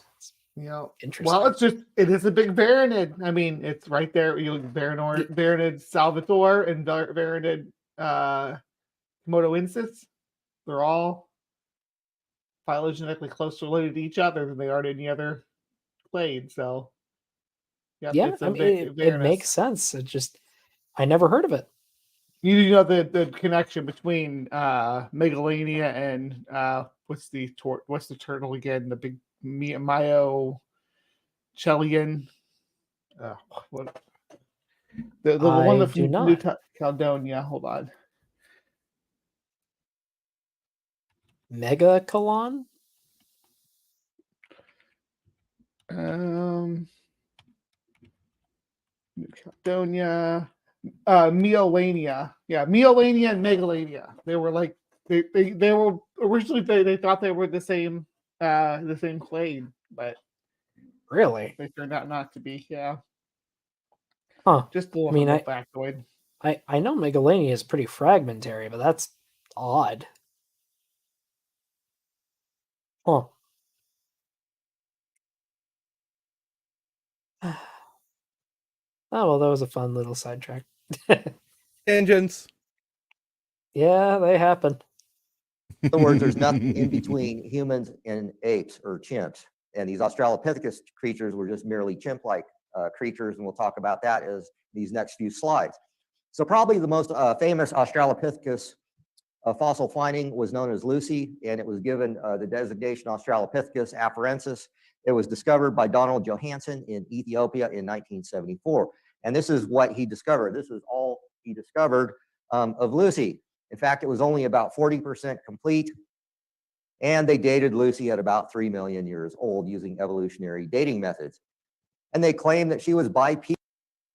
Not related to evolution, but whatever. Well, based on this minuscule amount of bones, how do you claim this creature was bipedal? So anyways, let's talk about Lucy and the Australopithecines. And of course, they found other Australopithecine type creatures other than Lucy. So what do we know from all of these bones that have been found? Well, we know that their long arms, or their arms, were identical to chimpanzees. We know their jaws are Not identical, especially in the males. The males are actually quite different from the females. Australopithecus is very sexually dimorphic. similar to chimps. We know their leg bones are just like chimps. We know their brain. No, they're not. No, they are not. Australopithecus has a number of bipedal adaptations. Size was right in there in the range of chimpanzees, 400 to 500 cc's. They had large back muscles for tree dwelling, which is what chimps do most of the time, swinging around in trees. And they had hands that were similar to chimps. They had ape-like feet, which are necessary for grasping branches and things. I mean, well, I'm pretty sure the hands weren't that similar. No, they had slightly curved phalanges, not full on that. But also, ape-like feet. Okay, so they're apes. We're apes. Yes, they're ape-like feet because we're all apes. But what he means is chimpanzees, and the fuck no, they aren't. I mean, oh, look at that. It's a human and an Australopithecus hand. What? Wow. It looks like someone holding a hand with their kid. And this is actually kind of interesting. A bunch of different hands all together. Kind of neat. Nice. It's also weird that he mentions jaws right after referencing a paper that claims to show, based on dentition, that all Australopiths are actually Homo. Like, first you're saying you're using a paper that says they're part of Homo, and now you're saying, oh, well, they're actually chimps. Like, that's exactly the point, Tompkins. You can't pick a lane with these guys. They're in between. They're transitional. Well, to be fair, you can only reference a source once, and you can't go back and reread it. You can only read it once. Yeah, that's true. and swinging around in trees. They had fingers and toes that were long and curved for obvious reasons. Oh, also ape-like feet. No, Australopithecus, all of them had a foot that was nearly identical to modern humans, and we know that from a variety of factors, including the bones themselves and many footprints they left behind, which are similar to, but not identical to modern humans. And some of those footprints are associated with Australopithecus remains. But Doc, didn't you Kinda know odd. Lucy didn't have any feet? Great! How about Littlefoot? You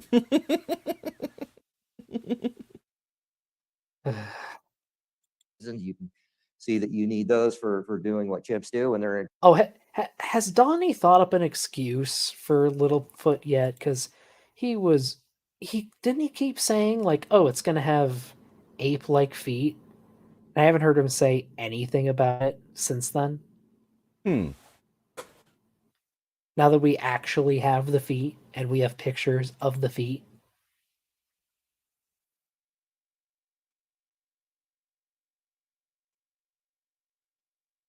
If he has said anything, I don't remember. Not that I'm aware of, but I don't Trees. watch them. I Yeah, tune when in it comes every to now what and Donnie then. put, yes, I don't watch him. Sometimes Dennis does, and you know, in that case, it's mostly just to troll the side chat, not to actually pay attention to what they're talking about. Yeah. For some reason, he likes to upload or go live right when I'm getting off work. And sometimes I'll park by the side of the road and get distracted for 15 minutes because I'm arguing with people in his chat. And it's gotten me in trouble more than once with my girlfriend. So I'll be like, oh, I'm off work, honey. I'll be home in 5. And I show up like 25 minutes later. Ugh. They had an ankle bone and a talus, or an angle on their ankle bones, perfectly adapted for tree climbing. And they had. I don't think that's correct. I don't know for sure off the top of my head, but I'm pretty sure that's not correct. Okay. If I recall correctly, the Australopithecines could still lock their wrists, but they couldn't knuckle walk. No, they definitely Or at couldn't least- knuckle walk. But what does he mean by locking wrists? Because I can lock my wrists, depending on what you mean by that. So, in both chimpanzees and gorillas, they have the arrangement of their wrist is different from ours, and they're able to lock their hand in place while walking, so that it doesn't like wiggle or they don't roll their wrist or something like that. Though interestingly, they went about it in 2 different ways, because it doesn't appear that the ancestors of chimps knuckle walked. They re-evolved, or well, separately, convergently evolved that feature. It's interesting. Yeah, almost Actually, like it's useful. I gotta check with Australopithecus then, though. I think I'm gonna bounce out to this live chat, guys. I'll talk to you guys later. Alrighty. You have a Later, good Bree. one, Bree. Night. Good night. Hmm. Mm-hmm. Uh. Hmm. Mm-hmm. I'm looking. I'm not finding a whole lot that's not in creationist sources. I am shocked. Let's just go to Wikipedia. Oh.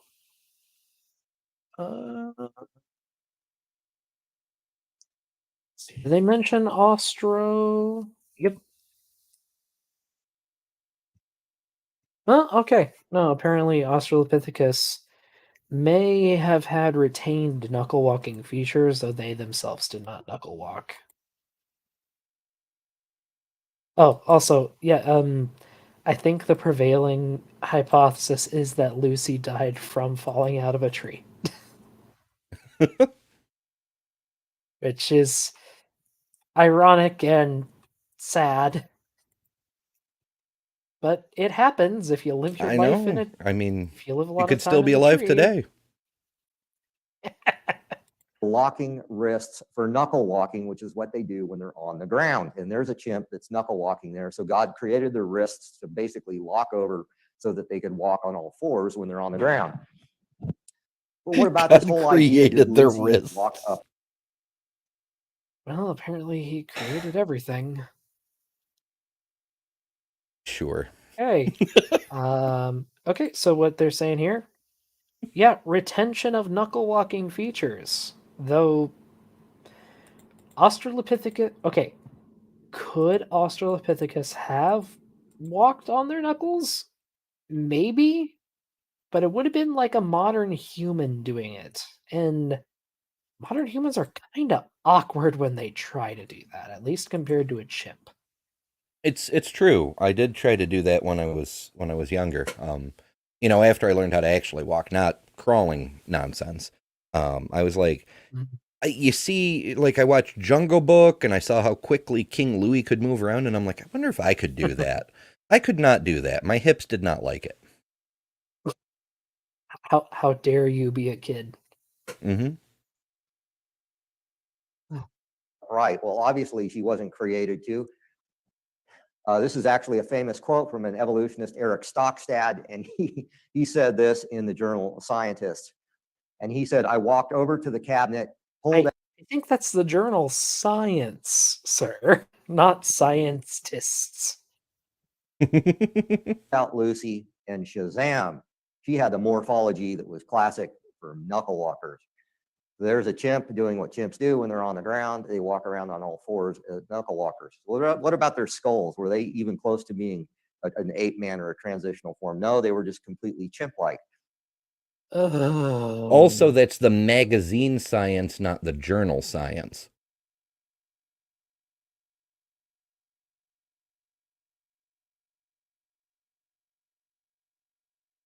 Make me Google shit. Okay. Chimpanzee, Australopithecus, human.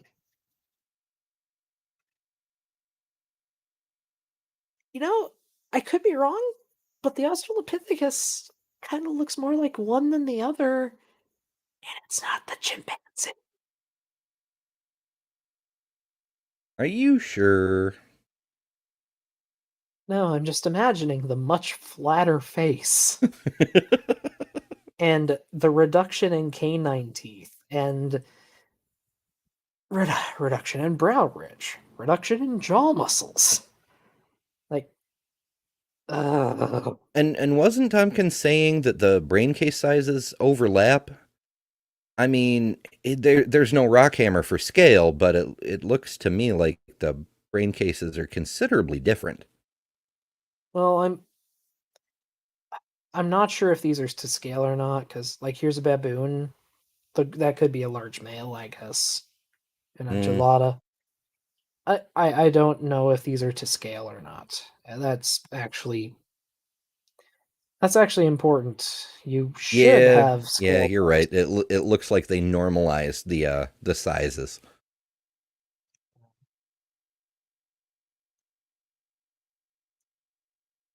But yeah, yeah, it looks pretty freaking intermediate to me. It's the main point.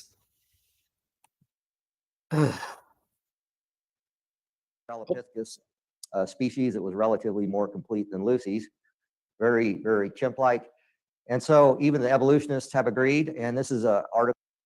It's first million years.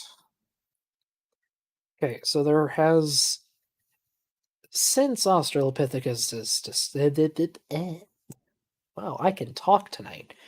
Since the discovery of Australopithecus, there has been discussion on if they were the direct ancestors of Homo. Yeah, and I'm not that is a 100% valid sure where argument. it is today. Yeah, and the reason why we're not sure is because the fossil record is incomplete. We have snapshots that are missing frames between them. But we Mhm. can say that Australopithecus are representative of at least some hominins during that time in Earth's history. And as we move forward in time, the hominins change, becoming considerably more like modern humans. And From all these this backwards looking tends to make us forget that we also are a snapshot, despite what the creationists have to say about humanity being made in God's image and therefore the most perfect whatchamajigger ever made.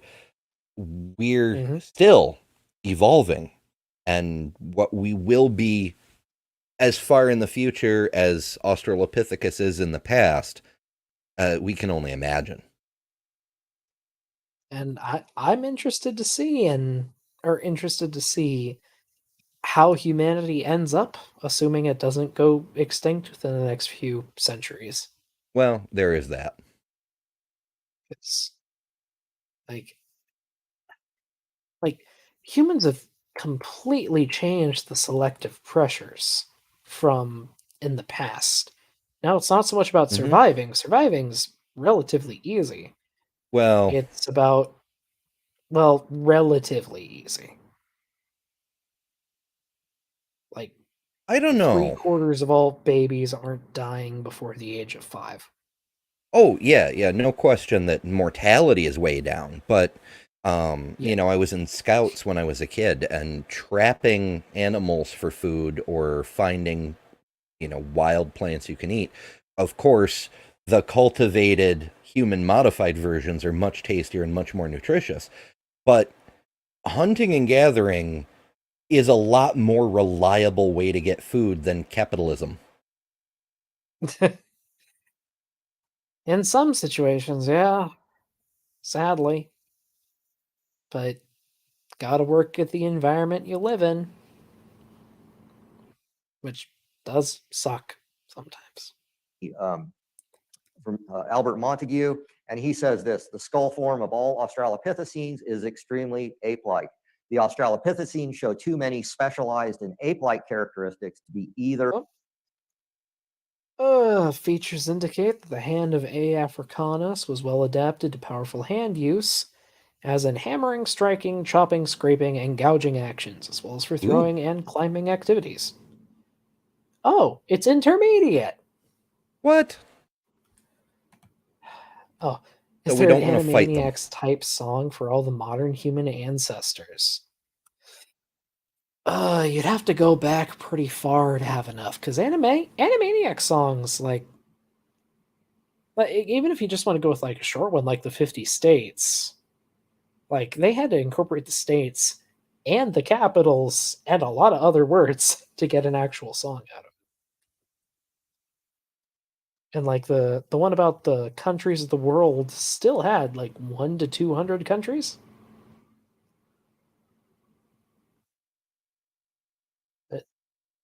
It'd be fun. The direct ancestor of man or of the line that led to man. But how do they make these Lucy creatures look to the general public? Remember that artistic license that I was talking about before. So there's a chimp eye right there, and there's a human eye. And you can see as humans, we have a white to our eye. It's called a...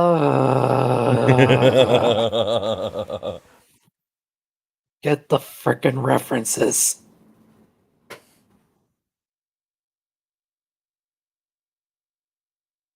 So, it is less common in non-human apes, but it happens, especially in the more social ones, because it turns out seeing where your friend's eyes are looking can help in communication a lot. There's convergent evolution on that in many other mammals. The social species, dogs, for example, have, obvious sclera, but also pigs. Pig eyes are virtually identical to human eyes, and if not just functionally, but in other biosystems too. You can use the parts of pig eyes to transplant into human eyeballs. They're that freaking similar, and there's bunches and bunches of others. Like Yeah. it's I they take a like this different picture of approach, a but goat's gorilla. eyes work. Yeah, Just like it's not that hard. It's not that hard. Use Google. The sclera. Well, how do you think they make these Lucy creatures appear in museums? So there's 3 different pictures of Lucy exhibits in museums, and they've got human eyes. And I love this quote. This quote is actually from an evolutionary artist that helped develop exhibits. He's an artist. He's gonna yeah, infuse meaning into his creation because he's an artist. yeah. Obviously, we have no idea. Lucy very well could have had bright white sclera. I mean, there's an advantage to that. It's a reduced advantage when you're not living in, definite social situation. But we don't know much about how their society, for lack of a better term, since We chimps well, also we have we do societies. have hints. We do have definite hints. There are quite a few trackways that show at least a pair of Australopithecus walking together. I believe there's one of an actual just a family. Possibly it's a male, female, and the female seems to be burdened on one side, so it's hypothesized she might be holding a baby. But also, in primates, like sexual dimorphism, so like the difference between males and females, is a really good indicator of social structure. It's weirdly accurate. Generally, the more dimorphic you are, like in chimpanzees or no, like gorillas or orangutans, you'll have one male that does most of the breeding and often has a harem, and a harem around him. But if the body sizes are more similar, like in humans, chimps, bonobos, and gibbons, you're much more likely to just have mated pairs or promiscuous uh, intercourse, for lack of a better term, where it's a free for all. That's the case in chimps and bonobos. Mm-hmm. Mm-hmm. And lots of other primates too. It extends beyond the apes. It's neat. For ape men in museums. And this artist, John Gertz, says, sorry, and I just realized why I went into that. And Australopithecines are very sexually dimorphic, sort of midway between humans and gorillas, I believe.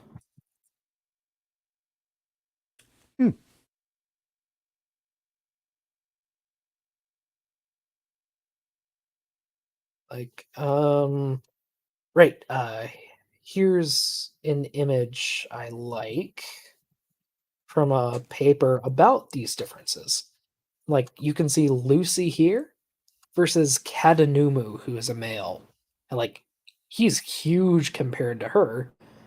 Also has longer legs proportionally and shorter arms. The males appear to have been better adapted to life on the ground, which is also interesting.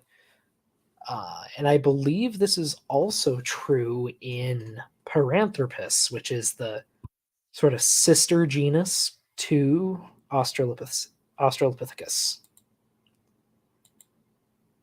It's neat. this, and this was actually in National Geographic magazine. He said, I wanted to get a human soul into this ape-like face to indicate something about where he was headed. So in other words, he took artistic license to put a human-like soul, he said, into these exhibits to give that idea that evolution was somehow credible. But Lucy has a lot of problems. Not only does Lucy look like a chimp, but there's some dating problems, and I'm talking about evolutionary dating problems. One of those is that the fact that in 1978 in Laetoli, Tanzania, they discovered these footprints, and they're very quite famously known as the Laetoli footprints. Well, they dated these footprints at 3.5 million years old. Keep in mind, that's 500,000 years old, older than Lucy. So who made these footprints? Well, there's a human foot on the left, and there's an ape or a chimp foot, like Lucy would have on the right. That's not Lucy's foot. No, not even She remotely had- close. She had an inline big toe. It's pretty obvious that the Australopithecines had it. Not Yeah, only like that, that's a. I mean, of course, again, they're all chimp feet. Our feet are ape feet. Our feet are ape feet. Lucy's feet are ape feet. Well, Littlefoot's feet. And chimpanzee feet are. But he's showing a chimpanzee foot and saying it's an ape foot, therefore it's Lucy's foot. yeah, and the Laetoli footprints. Now, keep in mind, there are thousands of footprints at Laetoli, and scientists being scientists can analyze said footprints. And in those analyses, the Laetoli footprints are recovered as being non-human, as in they are similar to human footprints, Homo sapiens footprints, but they are distinct enough to be outside of the range of human variability across cultures, because there is cultural differences. There are cultural differences. That's an Australopithecus foot. It is an Australopithecus foot. And 500,000 years older? Yeah. Lucy is, I believe, Australopithecus afarensis. Yep. That's not the oldest species of Australopithecus. There are older species. And there's one of the footprints. Looks pretty human to me. In fact, even evolutionists thought so. So this is from the American Journal of Physical Anthropology. And it says this, that those footprints at Laetoli were indistinguishable from those. Which has not been borne out by subsequent studies. That's why we always have to go 40 years back in time or more to find a quote to pick. Yeah. Homo sapiens or modern humans. So if you have modern humans running around 3.5 million years ago making footprints, 500,000 years before Lucy, we have a problem where how could evolution happen if humans and these chimp-like Australopithecines are existing at the same time? Well, I don't believe these dating estimates, but evolutionists have a serious problem with this. But it gets even worse because...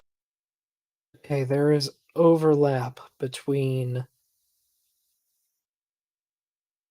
Oh, sorry, I'm pretty sure I know the story behind this hominid. But there is overlap. There are paranthropines, so Paranthropus, that are alive at the same time as early genus Homo. They did survive, and they are a type of Australopithecine. So, different species can overlap.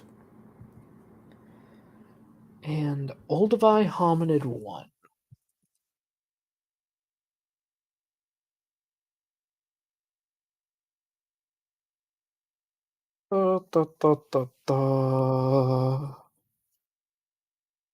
Let's see here.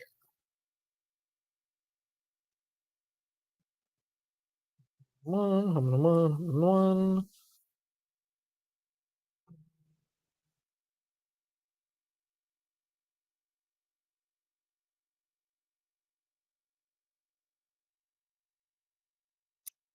Okay. Right. I did know this one. So this hominid is, I believe, a member of Homo sapiens who had been buried in an older layer of rock. older layer of Earth, rather. I don't believe it had been lithified. Which happens because humans tend to, well, depending on culture, like to build graves. And that's what this was. It was a grave. Because this skeleton was found in 1913. It's known as Old Dubai hominid number 1, and it was And in case anyone's curious, it's pretty easy to tell when a grave is a grave because you're going to see disturbed material in a very distinct pattern. Like, it's pretty obvious when you see it. it was an anatomically modern human skeleton discovered in the same strata as these Australopithecus fossils were found in. Oh. You wonder why they hate being animals or apes? Because it makes them less special. That's basically it. And yeah, It's superiority complex. It's because Bible. Humans Oh. have to be special. They have to be not animals. But an attitude of superiority which conceals actual feelings of inferiority and failure. Yeah? Oh, and is this an Australopithecus foot? Yeah. But if I recall, which I could be wrong, in general they had longer toes and more mobile toes.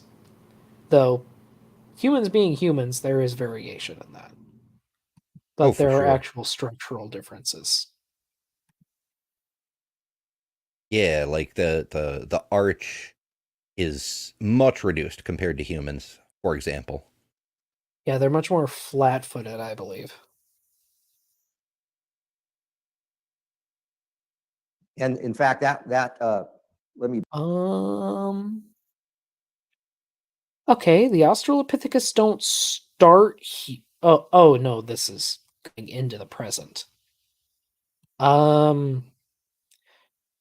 So from what we can tell, it seems likely that the Australopithecines were some of the first tool makers. That distinction, I don't believe, belongs to Homo habilis anymore. And yeah, like this is a weird graph. He's got a lot of weird graphs. He does. But yeah, we have Australopithecines, aka Paranthropus, going pretty late. Turns out they were kind of durable and they survived a while. Back up. So anyways, and that was dated at about 3 million years old. So here we have not only footprints, but anatomically modern humans found in the same strata as these Australopithecus creatures. So I've actually created this timeline, and I took it from a book that I'm going to show you at the end of the talk that you can get in the bookstore. And actually the figure in the book is much more complicated than this, but I just wanted to simplify it to show you that. So here we have ape fossils, or these Australopithecus creatures are being. Any guesses on what book he's referring to?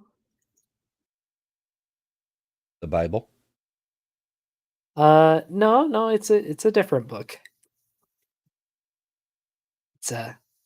It's one you'd be very familiar with if you pay attention to Erica.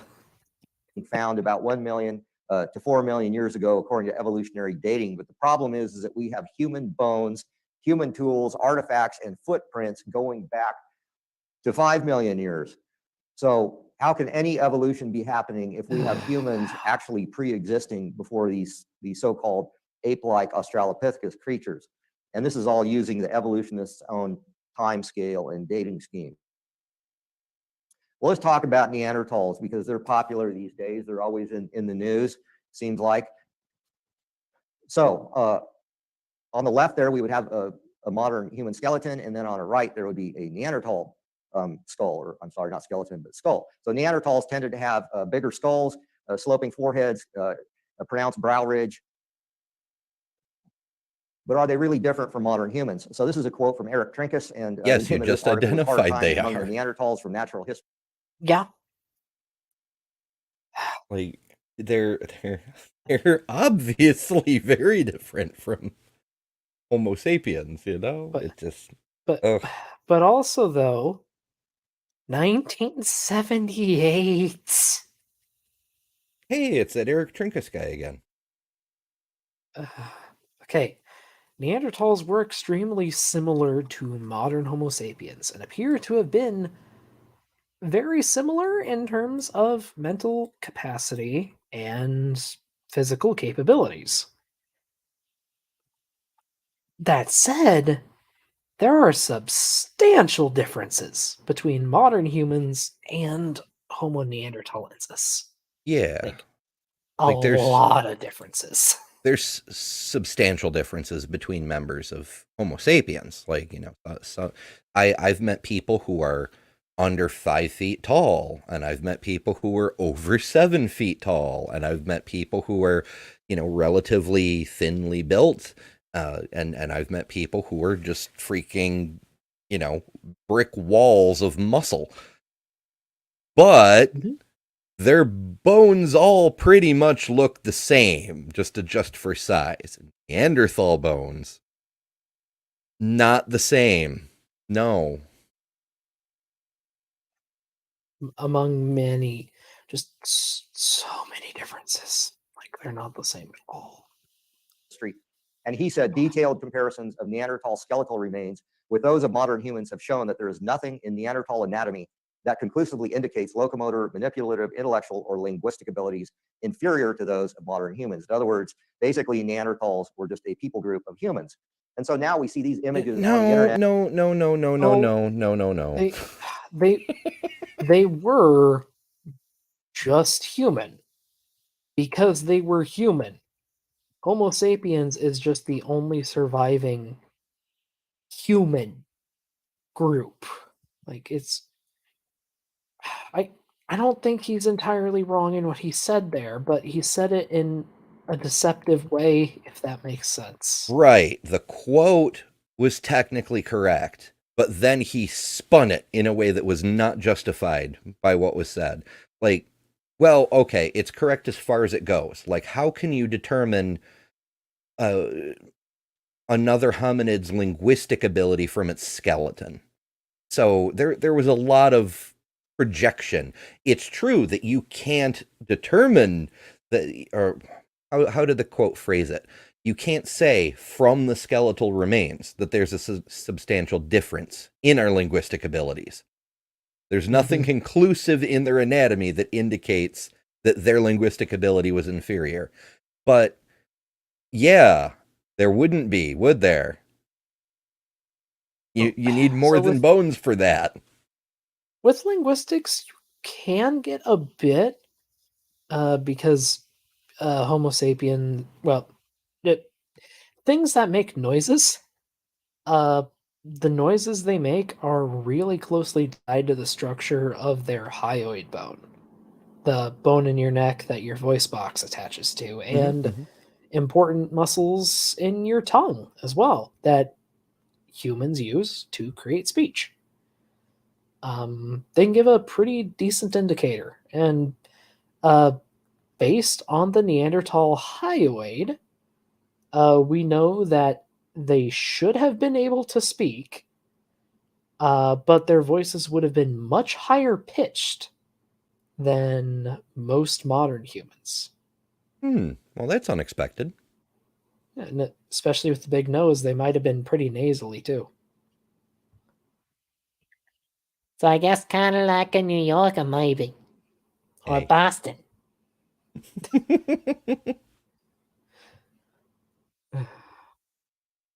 Basically, Neanderthals were just a people group of humans. And so now we see these images on the internet where people take supposedly Neanderthal-looking characters and put them in business suits and put these kind of things up. Actually, the picture on the left, there was actually room underneath it for people to make comments. And this one guy made a comment, "Wow, that looks just like my boss." So anyways, one thing that's really popular these days is sequencing Neanderthal DNA. So they've actually been able to extract DNA from Neanderthal bones that have been buried in caves. And if the soil and everything was dry enough surrounding the bone, then the DNA would be preserved to be seriously fragmented and degraded, but they could still extract it and sequence it. And so this Svante Pabo character at the Max Planck Institute has become somewhat of a rock star for leading the charge on sequencing Neanderthal DNA. And it turns out it's just totally human. It's just completely human DNA. And I've actually worked with. They are human. They are not Homo sapiens. Genetics-wise, Neanderthals are far more distinct from any modern human than any modern human is to any other modern human. At least using methods other than Jensen's terrible, terrible misunderstanding of blast. Frickin' Jensen. Or not Gene. Who the hell are we? Tompkins. So someone said Him too. Jensen in chat earlier. It wouldn't surprise. Was it? Yeah, it was Jensen who wrote Replacing Darwin. I don't know. But What's the matter, Andrew? You got something wrong with my accents? You don't like them, huh? Was that Canadian? I have no freaking idea. But yeah, they were human, just not Homo sapiens. Just stop conflating the two because they are different. Neanderthal DNA myself that I downloaded, and it's been no difference between it and modern humans. And so now we see articles like this all the time in the news. Humans bred with this mysterious species more than once, new study shows. Well, isn't that amazing? Humans breeding with humans.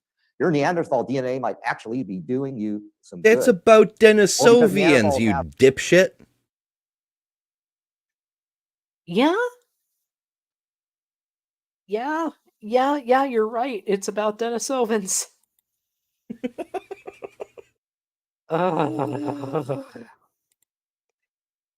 Okay, we're almost done. I feel like this guy is actively trying to murder my brain.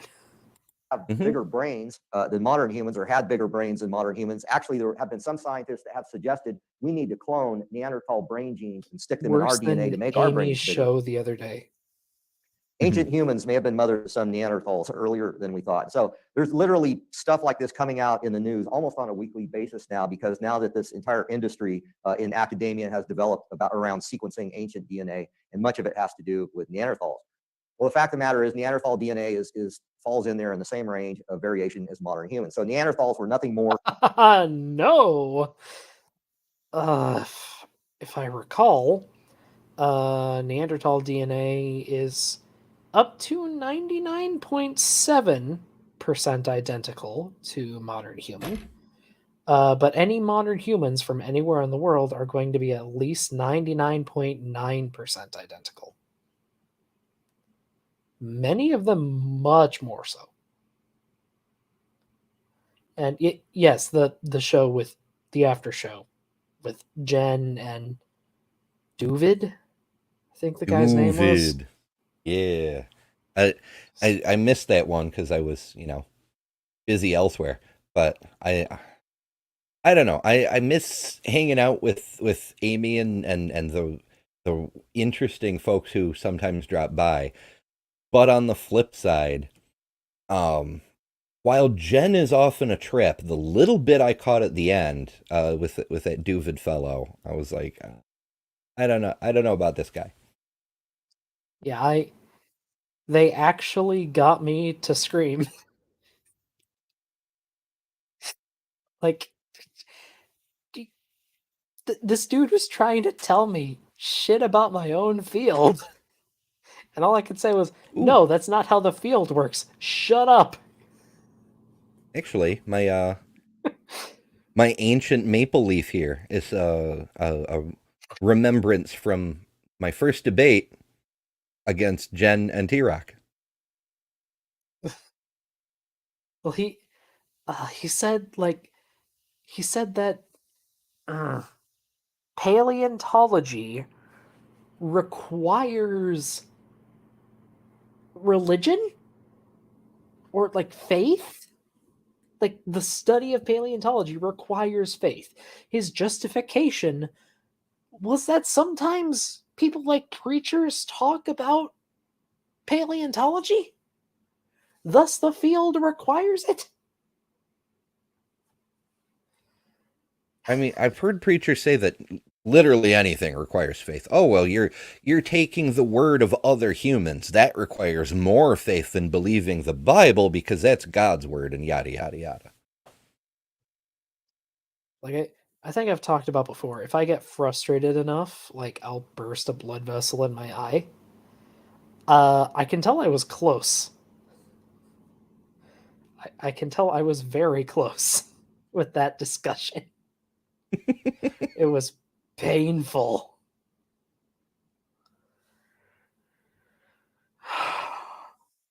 Oh, he has not said the book yet, Sydney. It shall be revealed soon. It's than a the people mystery. group of modern humans. In fact, if a Neanderthal was to come up to you on the street, you probably wouldn't even know he was one unless he had a name tag and a spear in his hand. They would just look like anyone No, it would be quite evident. It would be quite evident. else in the crowd. So what about some other ape men? What about Homo habilis, or handyman as it was known? Well, it turns out Homo habilis is not considered an invalid taxon. that this ape man category has been completely debunked. And this is actually a quote from the journal. But that's not even a proper citation. Like what the hell? It's not a proper citation. Nature, and it says now widely considered an invalid taxon. It turns out that Homo habilis was nothing more than the same old trick of mixing up ape and human fossils together and creating an ape man. Here's a great quote from the American Journal of Physical Anthropology, and they said in that, if there weren't a Homo habilis, we would have to invent one. So anyways, Homo habilis has pretty much been debunked as being any sort of an ape man. But what about Homo erectus? We hear a lot about that in the news from time to time. Well, Homo erectus was basically Neanderthals with a smaller skull. So Homo erectus skulls have the same kind of sloping forehead and smaller skull, different rib cage, different muscle attachments. Like there's a lot of differences. I mean, Homo erectus was in general, I say because there's a ton of variation in Homo erectus, but generally more lightly built than Neanderthals. Neanderthals were extremely robust. In fact, if they weren't named for where they were, I wouldn't be surprised if their name was Homo robustus, honestly. And the pronounced brow ridge, and so they're basically like Neanderthal skulls, only a little bit smaller. This was the most complete skeleton found of a Homo erectus. It was known as Turkana Boy, and that's just a recreation of what he might have looked like. But there's the skeleton, almost complete. Everything below the skull was exactly like that of an anatomically modern human. It's just that the skull. Except it's not. There are indeed differences. And I'm not going to get too deep into the differences because we are nearly at 4 hours. But there are differences. If anyone wants to know about human evolution and the differences between the species, just check out Erica. Erica Gutsa Gibbon. Tons of amazing stuff, including many great or several great refutations of this man right here. Can't recommend her enough, honestly. All had a bit of a sloping forehead and a pronounced brow ridge, and they actually figured out that this was probably from a 12 or 13-year-old boy. Had he grown to manhood, he would have been over 6 feet tall. And in other words, it was just a regular human. And so where would we put the skull size on Homo erectus? We'd probably put it down here, or maybe on the. Those are some interesting illustrations. They make me think of those gray aliens with the big poof heads and the yeah. Like, who has a skull like that? What's going on? Like, you know those like molds you can get for making like chocolates? Makes me think of like some molds for skull chocolates that kind of got warped in the oven. But with that said, Homo erectus is an absurdly variable species, and their brain case size, like the brain volume, is actually very variable in Homo erectus, even within members of the same population who lived at the same time. The lower end of the human spectrum. There's a group. There's a group of hominins that are sometimes considered Homo erectus and sometimes considered a separate but very closely related species called Homo georgicus, found in Georgia, the European Georgia. I believe the range is something like 650 cc's to 1100. I could be wrong about that. That is a big range. Yeah. But it still fits perfectly in with the range of human brain size. So in other words, Homo erectus was nothing more than a type of human, just like Neanderthal. And so we have nothing more than apes and humans in the fossil record. Thank you, Mark, for sharing the link there. But the fact of the matter is, what about this concept of primitive features anyways? Well, it turns out that these primitive features, which I've just mentioned, can be found in modern humans. So there's a dentist in South Africa who's a Christian, and he actually takes pictures of patients that have these so-called archaic features. Oh boy. So, modern Homo sapiens can have pronounced brow ridges. However, a surprising amount of modern human brow ridges are soft tissue, which is something like not a lot of people might expect. But you have a lot of muscles that control your eyebrows, and That's that true. sometimes it can make them look puffier than they should. Like that whole region can.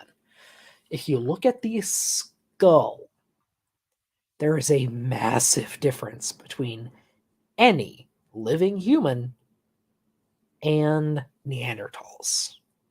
And let's say you find the unicorn of modern humans that has a lot of Neanderthal DNA, they're not going to have all the features of Homo neanderthalensis because they are not Homo neanderthalensis. This was a patient that was sitting in his dental chair, and he snapped the picture. Look at the guy's brow ridge, and look at his sloping forehead. And I can assure you, he's alive and well and getting his teeth cleaned. Here's a couple of European rugby players. It's interesting because these are guys that come from the same areas of Europe where they find Neanderthal skeletons in caves. Well, look, they've got huge brow ridges and sloping foreheads. Here's a famous guy, Nikolai Valuev. He was a professional boxer for a number of years, was actually undefeated except for one of his last fights, and was a famous boxer. Now he's a member of the Russian parliament. He's alive and well, and he's got a sloping forehead and a huge brow. Now I wonder if there's a picture of his skull anywhere. Get some x-rays up in here. I mean, if he's a boxer, he might have had a few concussions. It's a possibility, but I mean, all we're demonstrating here is that there's a potential variability within Homo sapiens. Oh, we're not all exactly identical. Color me surprised. Oh, also, it looks like he might have misspelled his name. Or at least Google has it with an I rather than a Y. Which, I mean, color me friggin' shocked.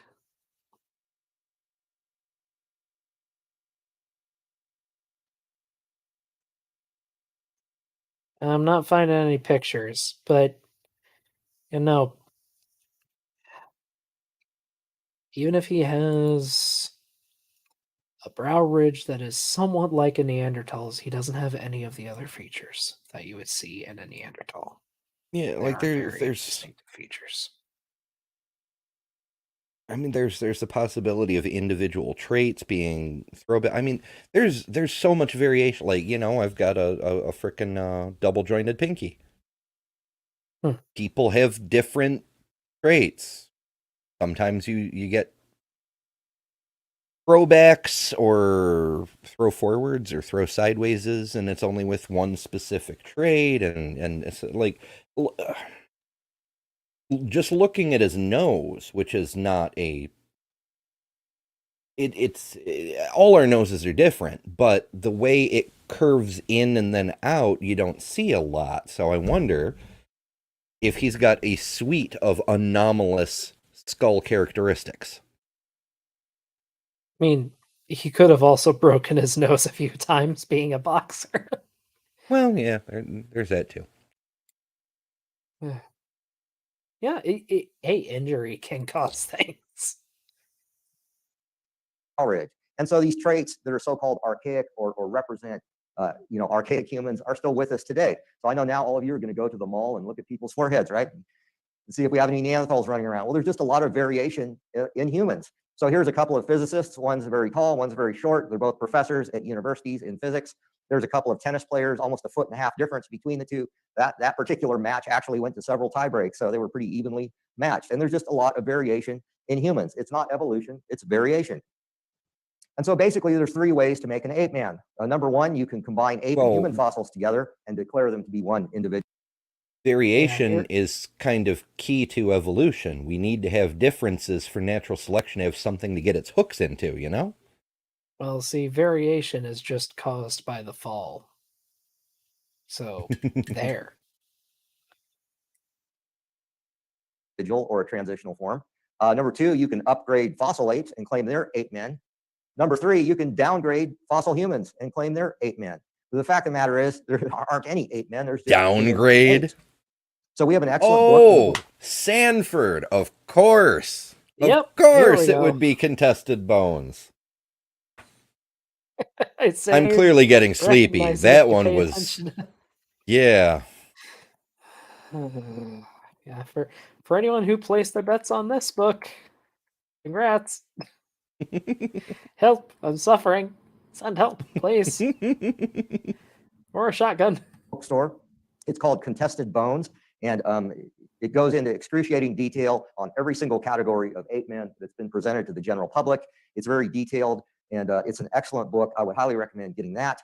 And then we also have several publications that you can get for free. One of them is a devotional called Days of Praise. The other is our magazine called Acts and Facts that comes every month. It's a glossy magazine. It has articles on biology and anthropology and geology and so on, and you can get that and sign up for that. And so anyways, I would like to thank you for your time and for coming out. I guess we have a few questions. Yes, thank you, Dr. Okay, the questions aren't really worth going over. There are 2, I think. Like, he only takes 2 questions and then runs. That makes sense, I suppose.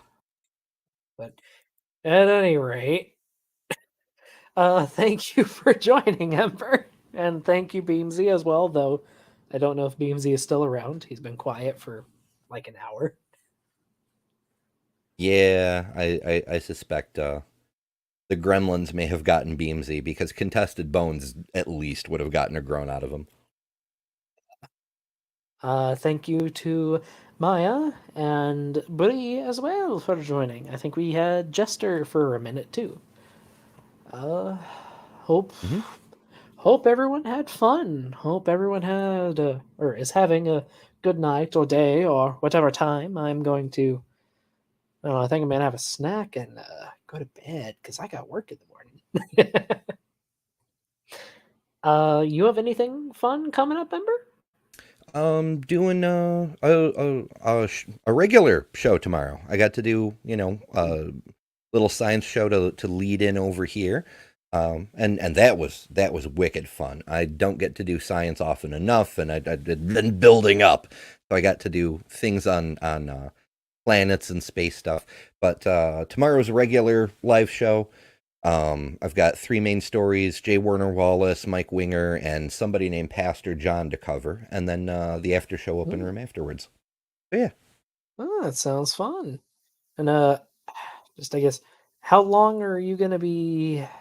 Well, if you're gonna be back for a bit, how long are you gonna be back? No idea at this point, which is one of the reasons I'm trying to, cram in as much having fun with the community as I can, because I still don't know what the future holds. I spent the entire day putting in applications everywhere I can, and I did get a response immediately for an interview, but they scheduled the interview for next Monday. I'm like, you're in such a hurry, and then you're like, next Monday. But there's I may get responses from other places, and tomorrow I'm going to be doing more applications, and it's an adventure. So I don't know what's going to happen at this point. I mean, that's fair. I am currently working on my third rewrite of my Walking with Dinosaurs review. I can't seem to decide on a style, you know? Hmm. Like, do I want to be more casual or do I want to be more back and proper and scientific? But that doesn't feel right all the time. It's complicated. It is. It is. I'd say use Erica for inspiration. Like, be casual, be authentic, but also don't be afraid to get really technical. A lot of people tend to steer away from that, but the audiences, at least the audiences, the nerdy audiences that are us, tend to like that kind of thing. That's kind of what I'm leaning towards. I don't want to ape her style too much, but No, it's it, not a matter of like it's one copying I her, like. just like, yeah, like, be Yeah, yourself. it is one I like, and I think it can be effective. Mm-hmm. Oh, other than that, I do have a bit of news. Oh, yeah. So for those who don't know, I have decided on a specialization within paleontology. Finally, I'm going into fossil preparation, meaning I don't have to go become a grad student, and I don't have to worry about writing papers. Um, Instead, I'm putting in applications to a bunch of museums. Uh, find a job there, volunteer in the prep lab. But until then, I managed to get in contact with my college advisor, and he's letting me pop on by the university now and then to clean some fossils they have in the collection. So I might share some pictures soon. Sweet. Yeah, I'm really excited for one that's a sauropod femur, which is like 4 feet long, probably weighs 200 pounds. It's gonna murder my back to get it off the ground, but should be fun. Don't they have like tools to like help with that sort of thing? Yes and no. So, the geology department gets the least amount of funding out of any department at the university. And most of their budget they spend on toys, I guess you could say. For Well, like machines to analyze isotopes or I mean, like that's a good toy to have. stuff that lets them do the science, not always on practical things like a forklift. Well, I mean, if all else fails, you could go make friends with a football player and be like, "Hey, can you Yeah. heave ho that thing?" Maybe. But well. Once again, thanks for joining, folks. Hope you had fun. If you didn't come here from Ember's stream, or even if you did, make sure to go check out Ember. Got lots of great stuff. So does Bree at Hivesci, and Maya at Maya Adkison. Uh, and yeah, and we will be back Beamsy. next week. Think I'll go with some New Age woo as a break from the Christians. Always a good. It's like sherbet. It's a bit of a palate cleanser, but often filled with notes of fruity goodness in and of itself. That's one word for it. All right. Adios, everybody. Night, folks.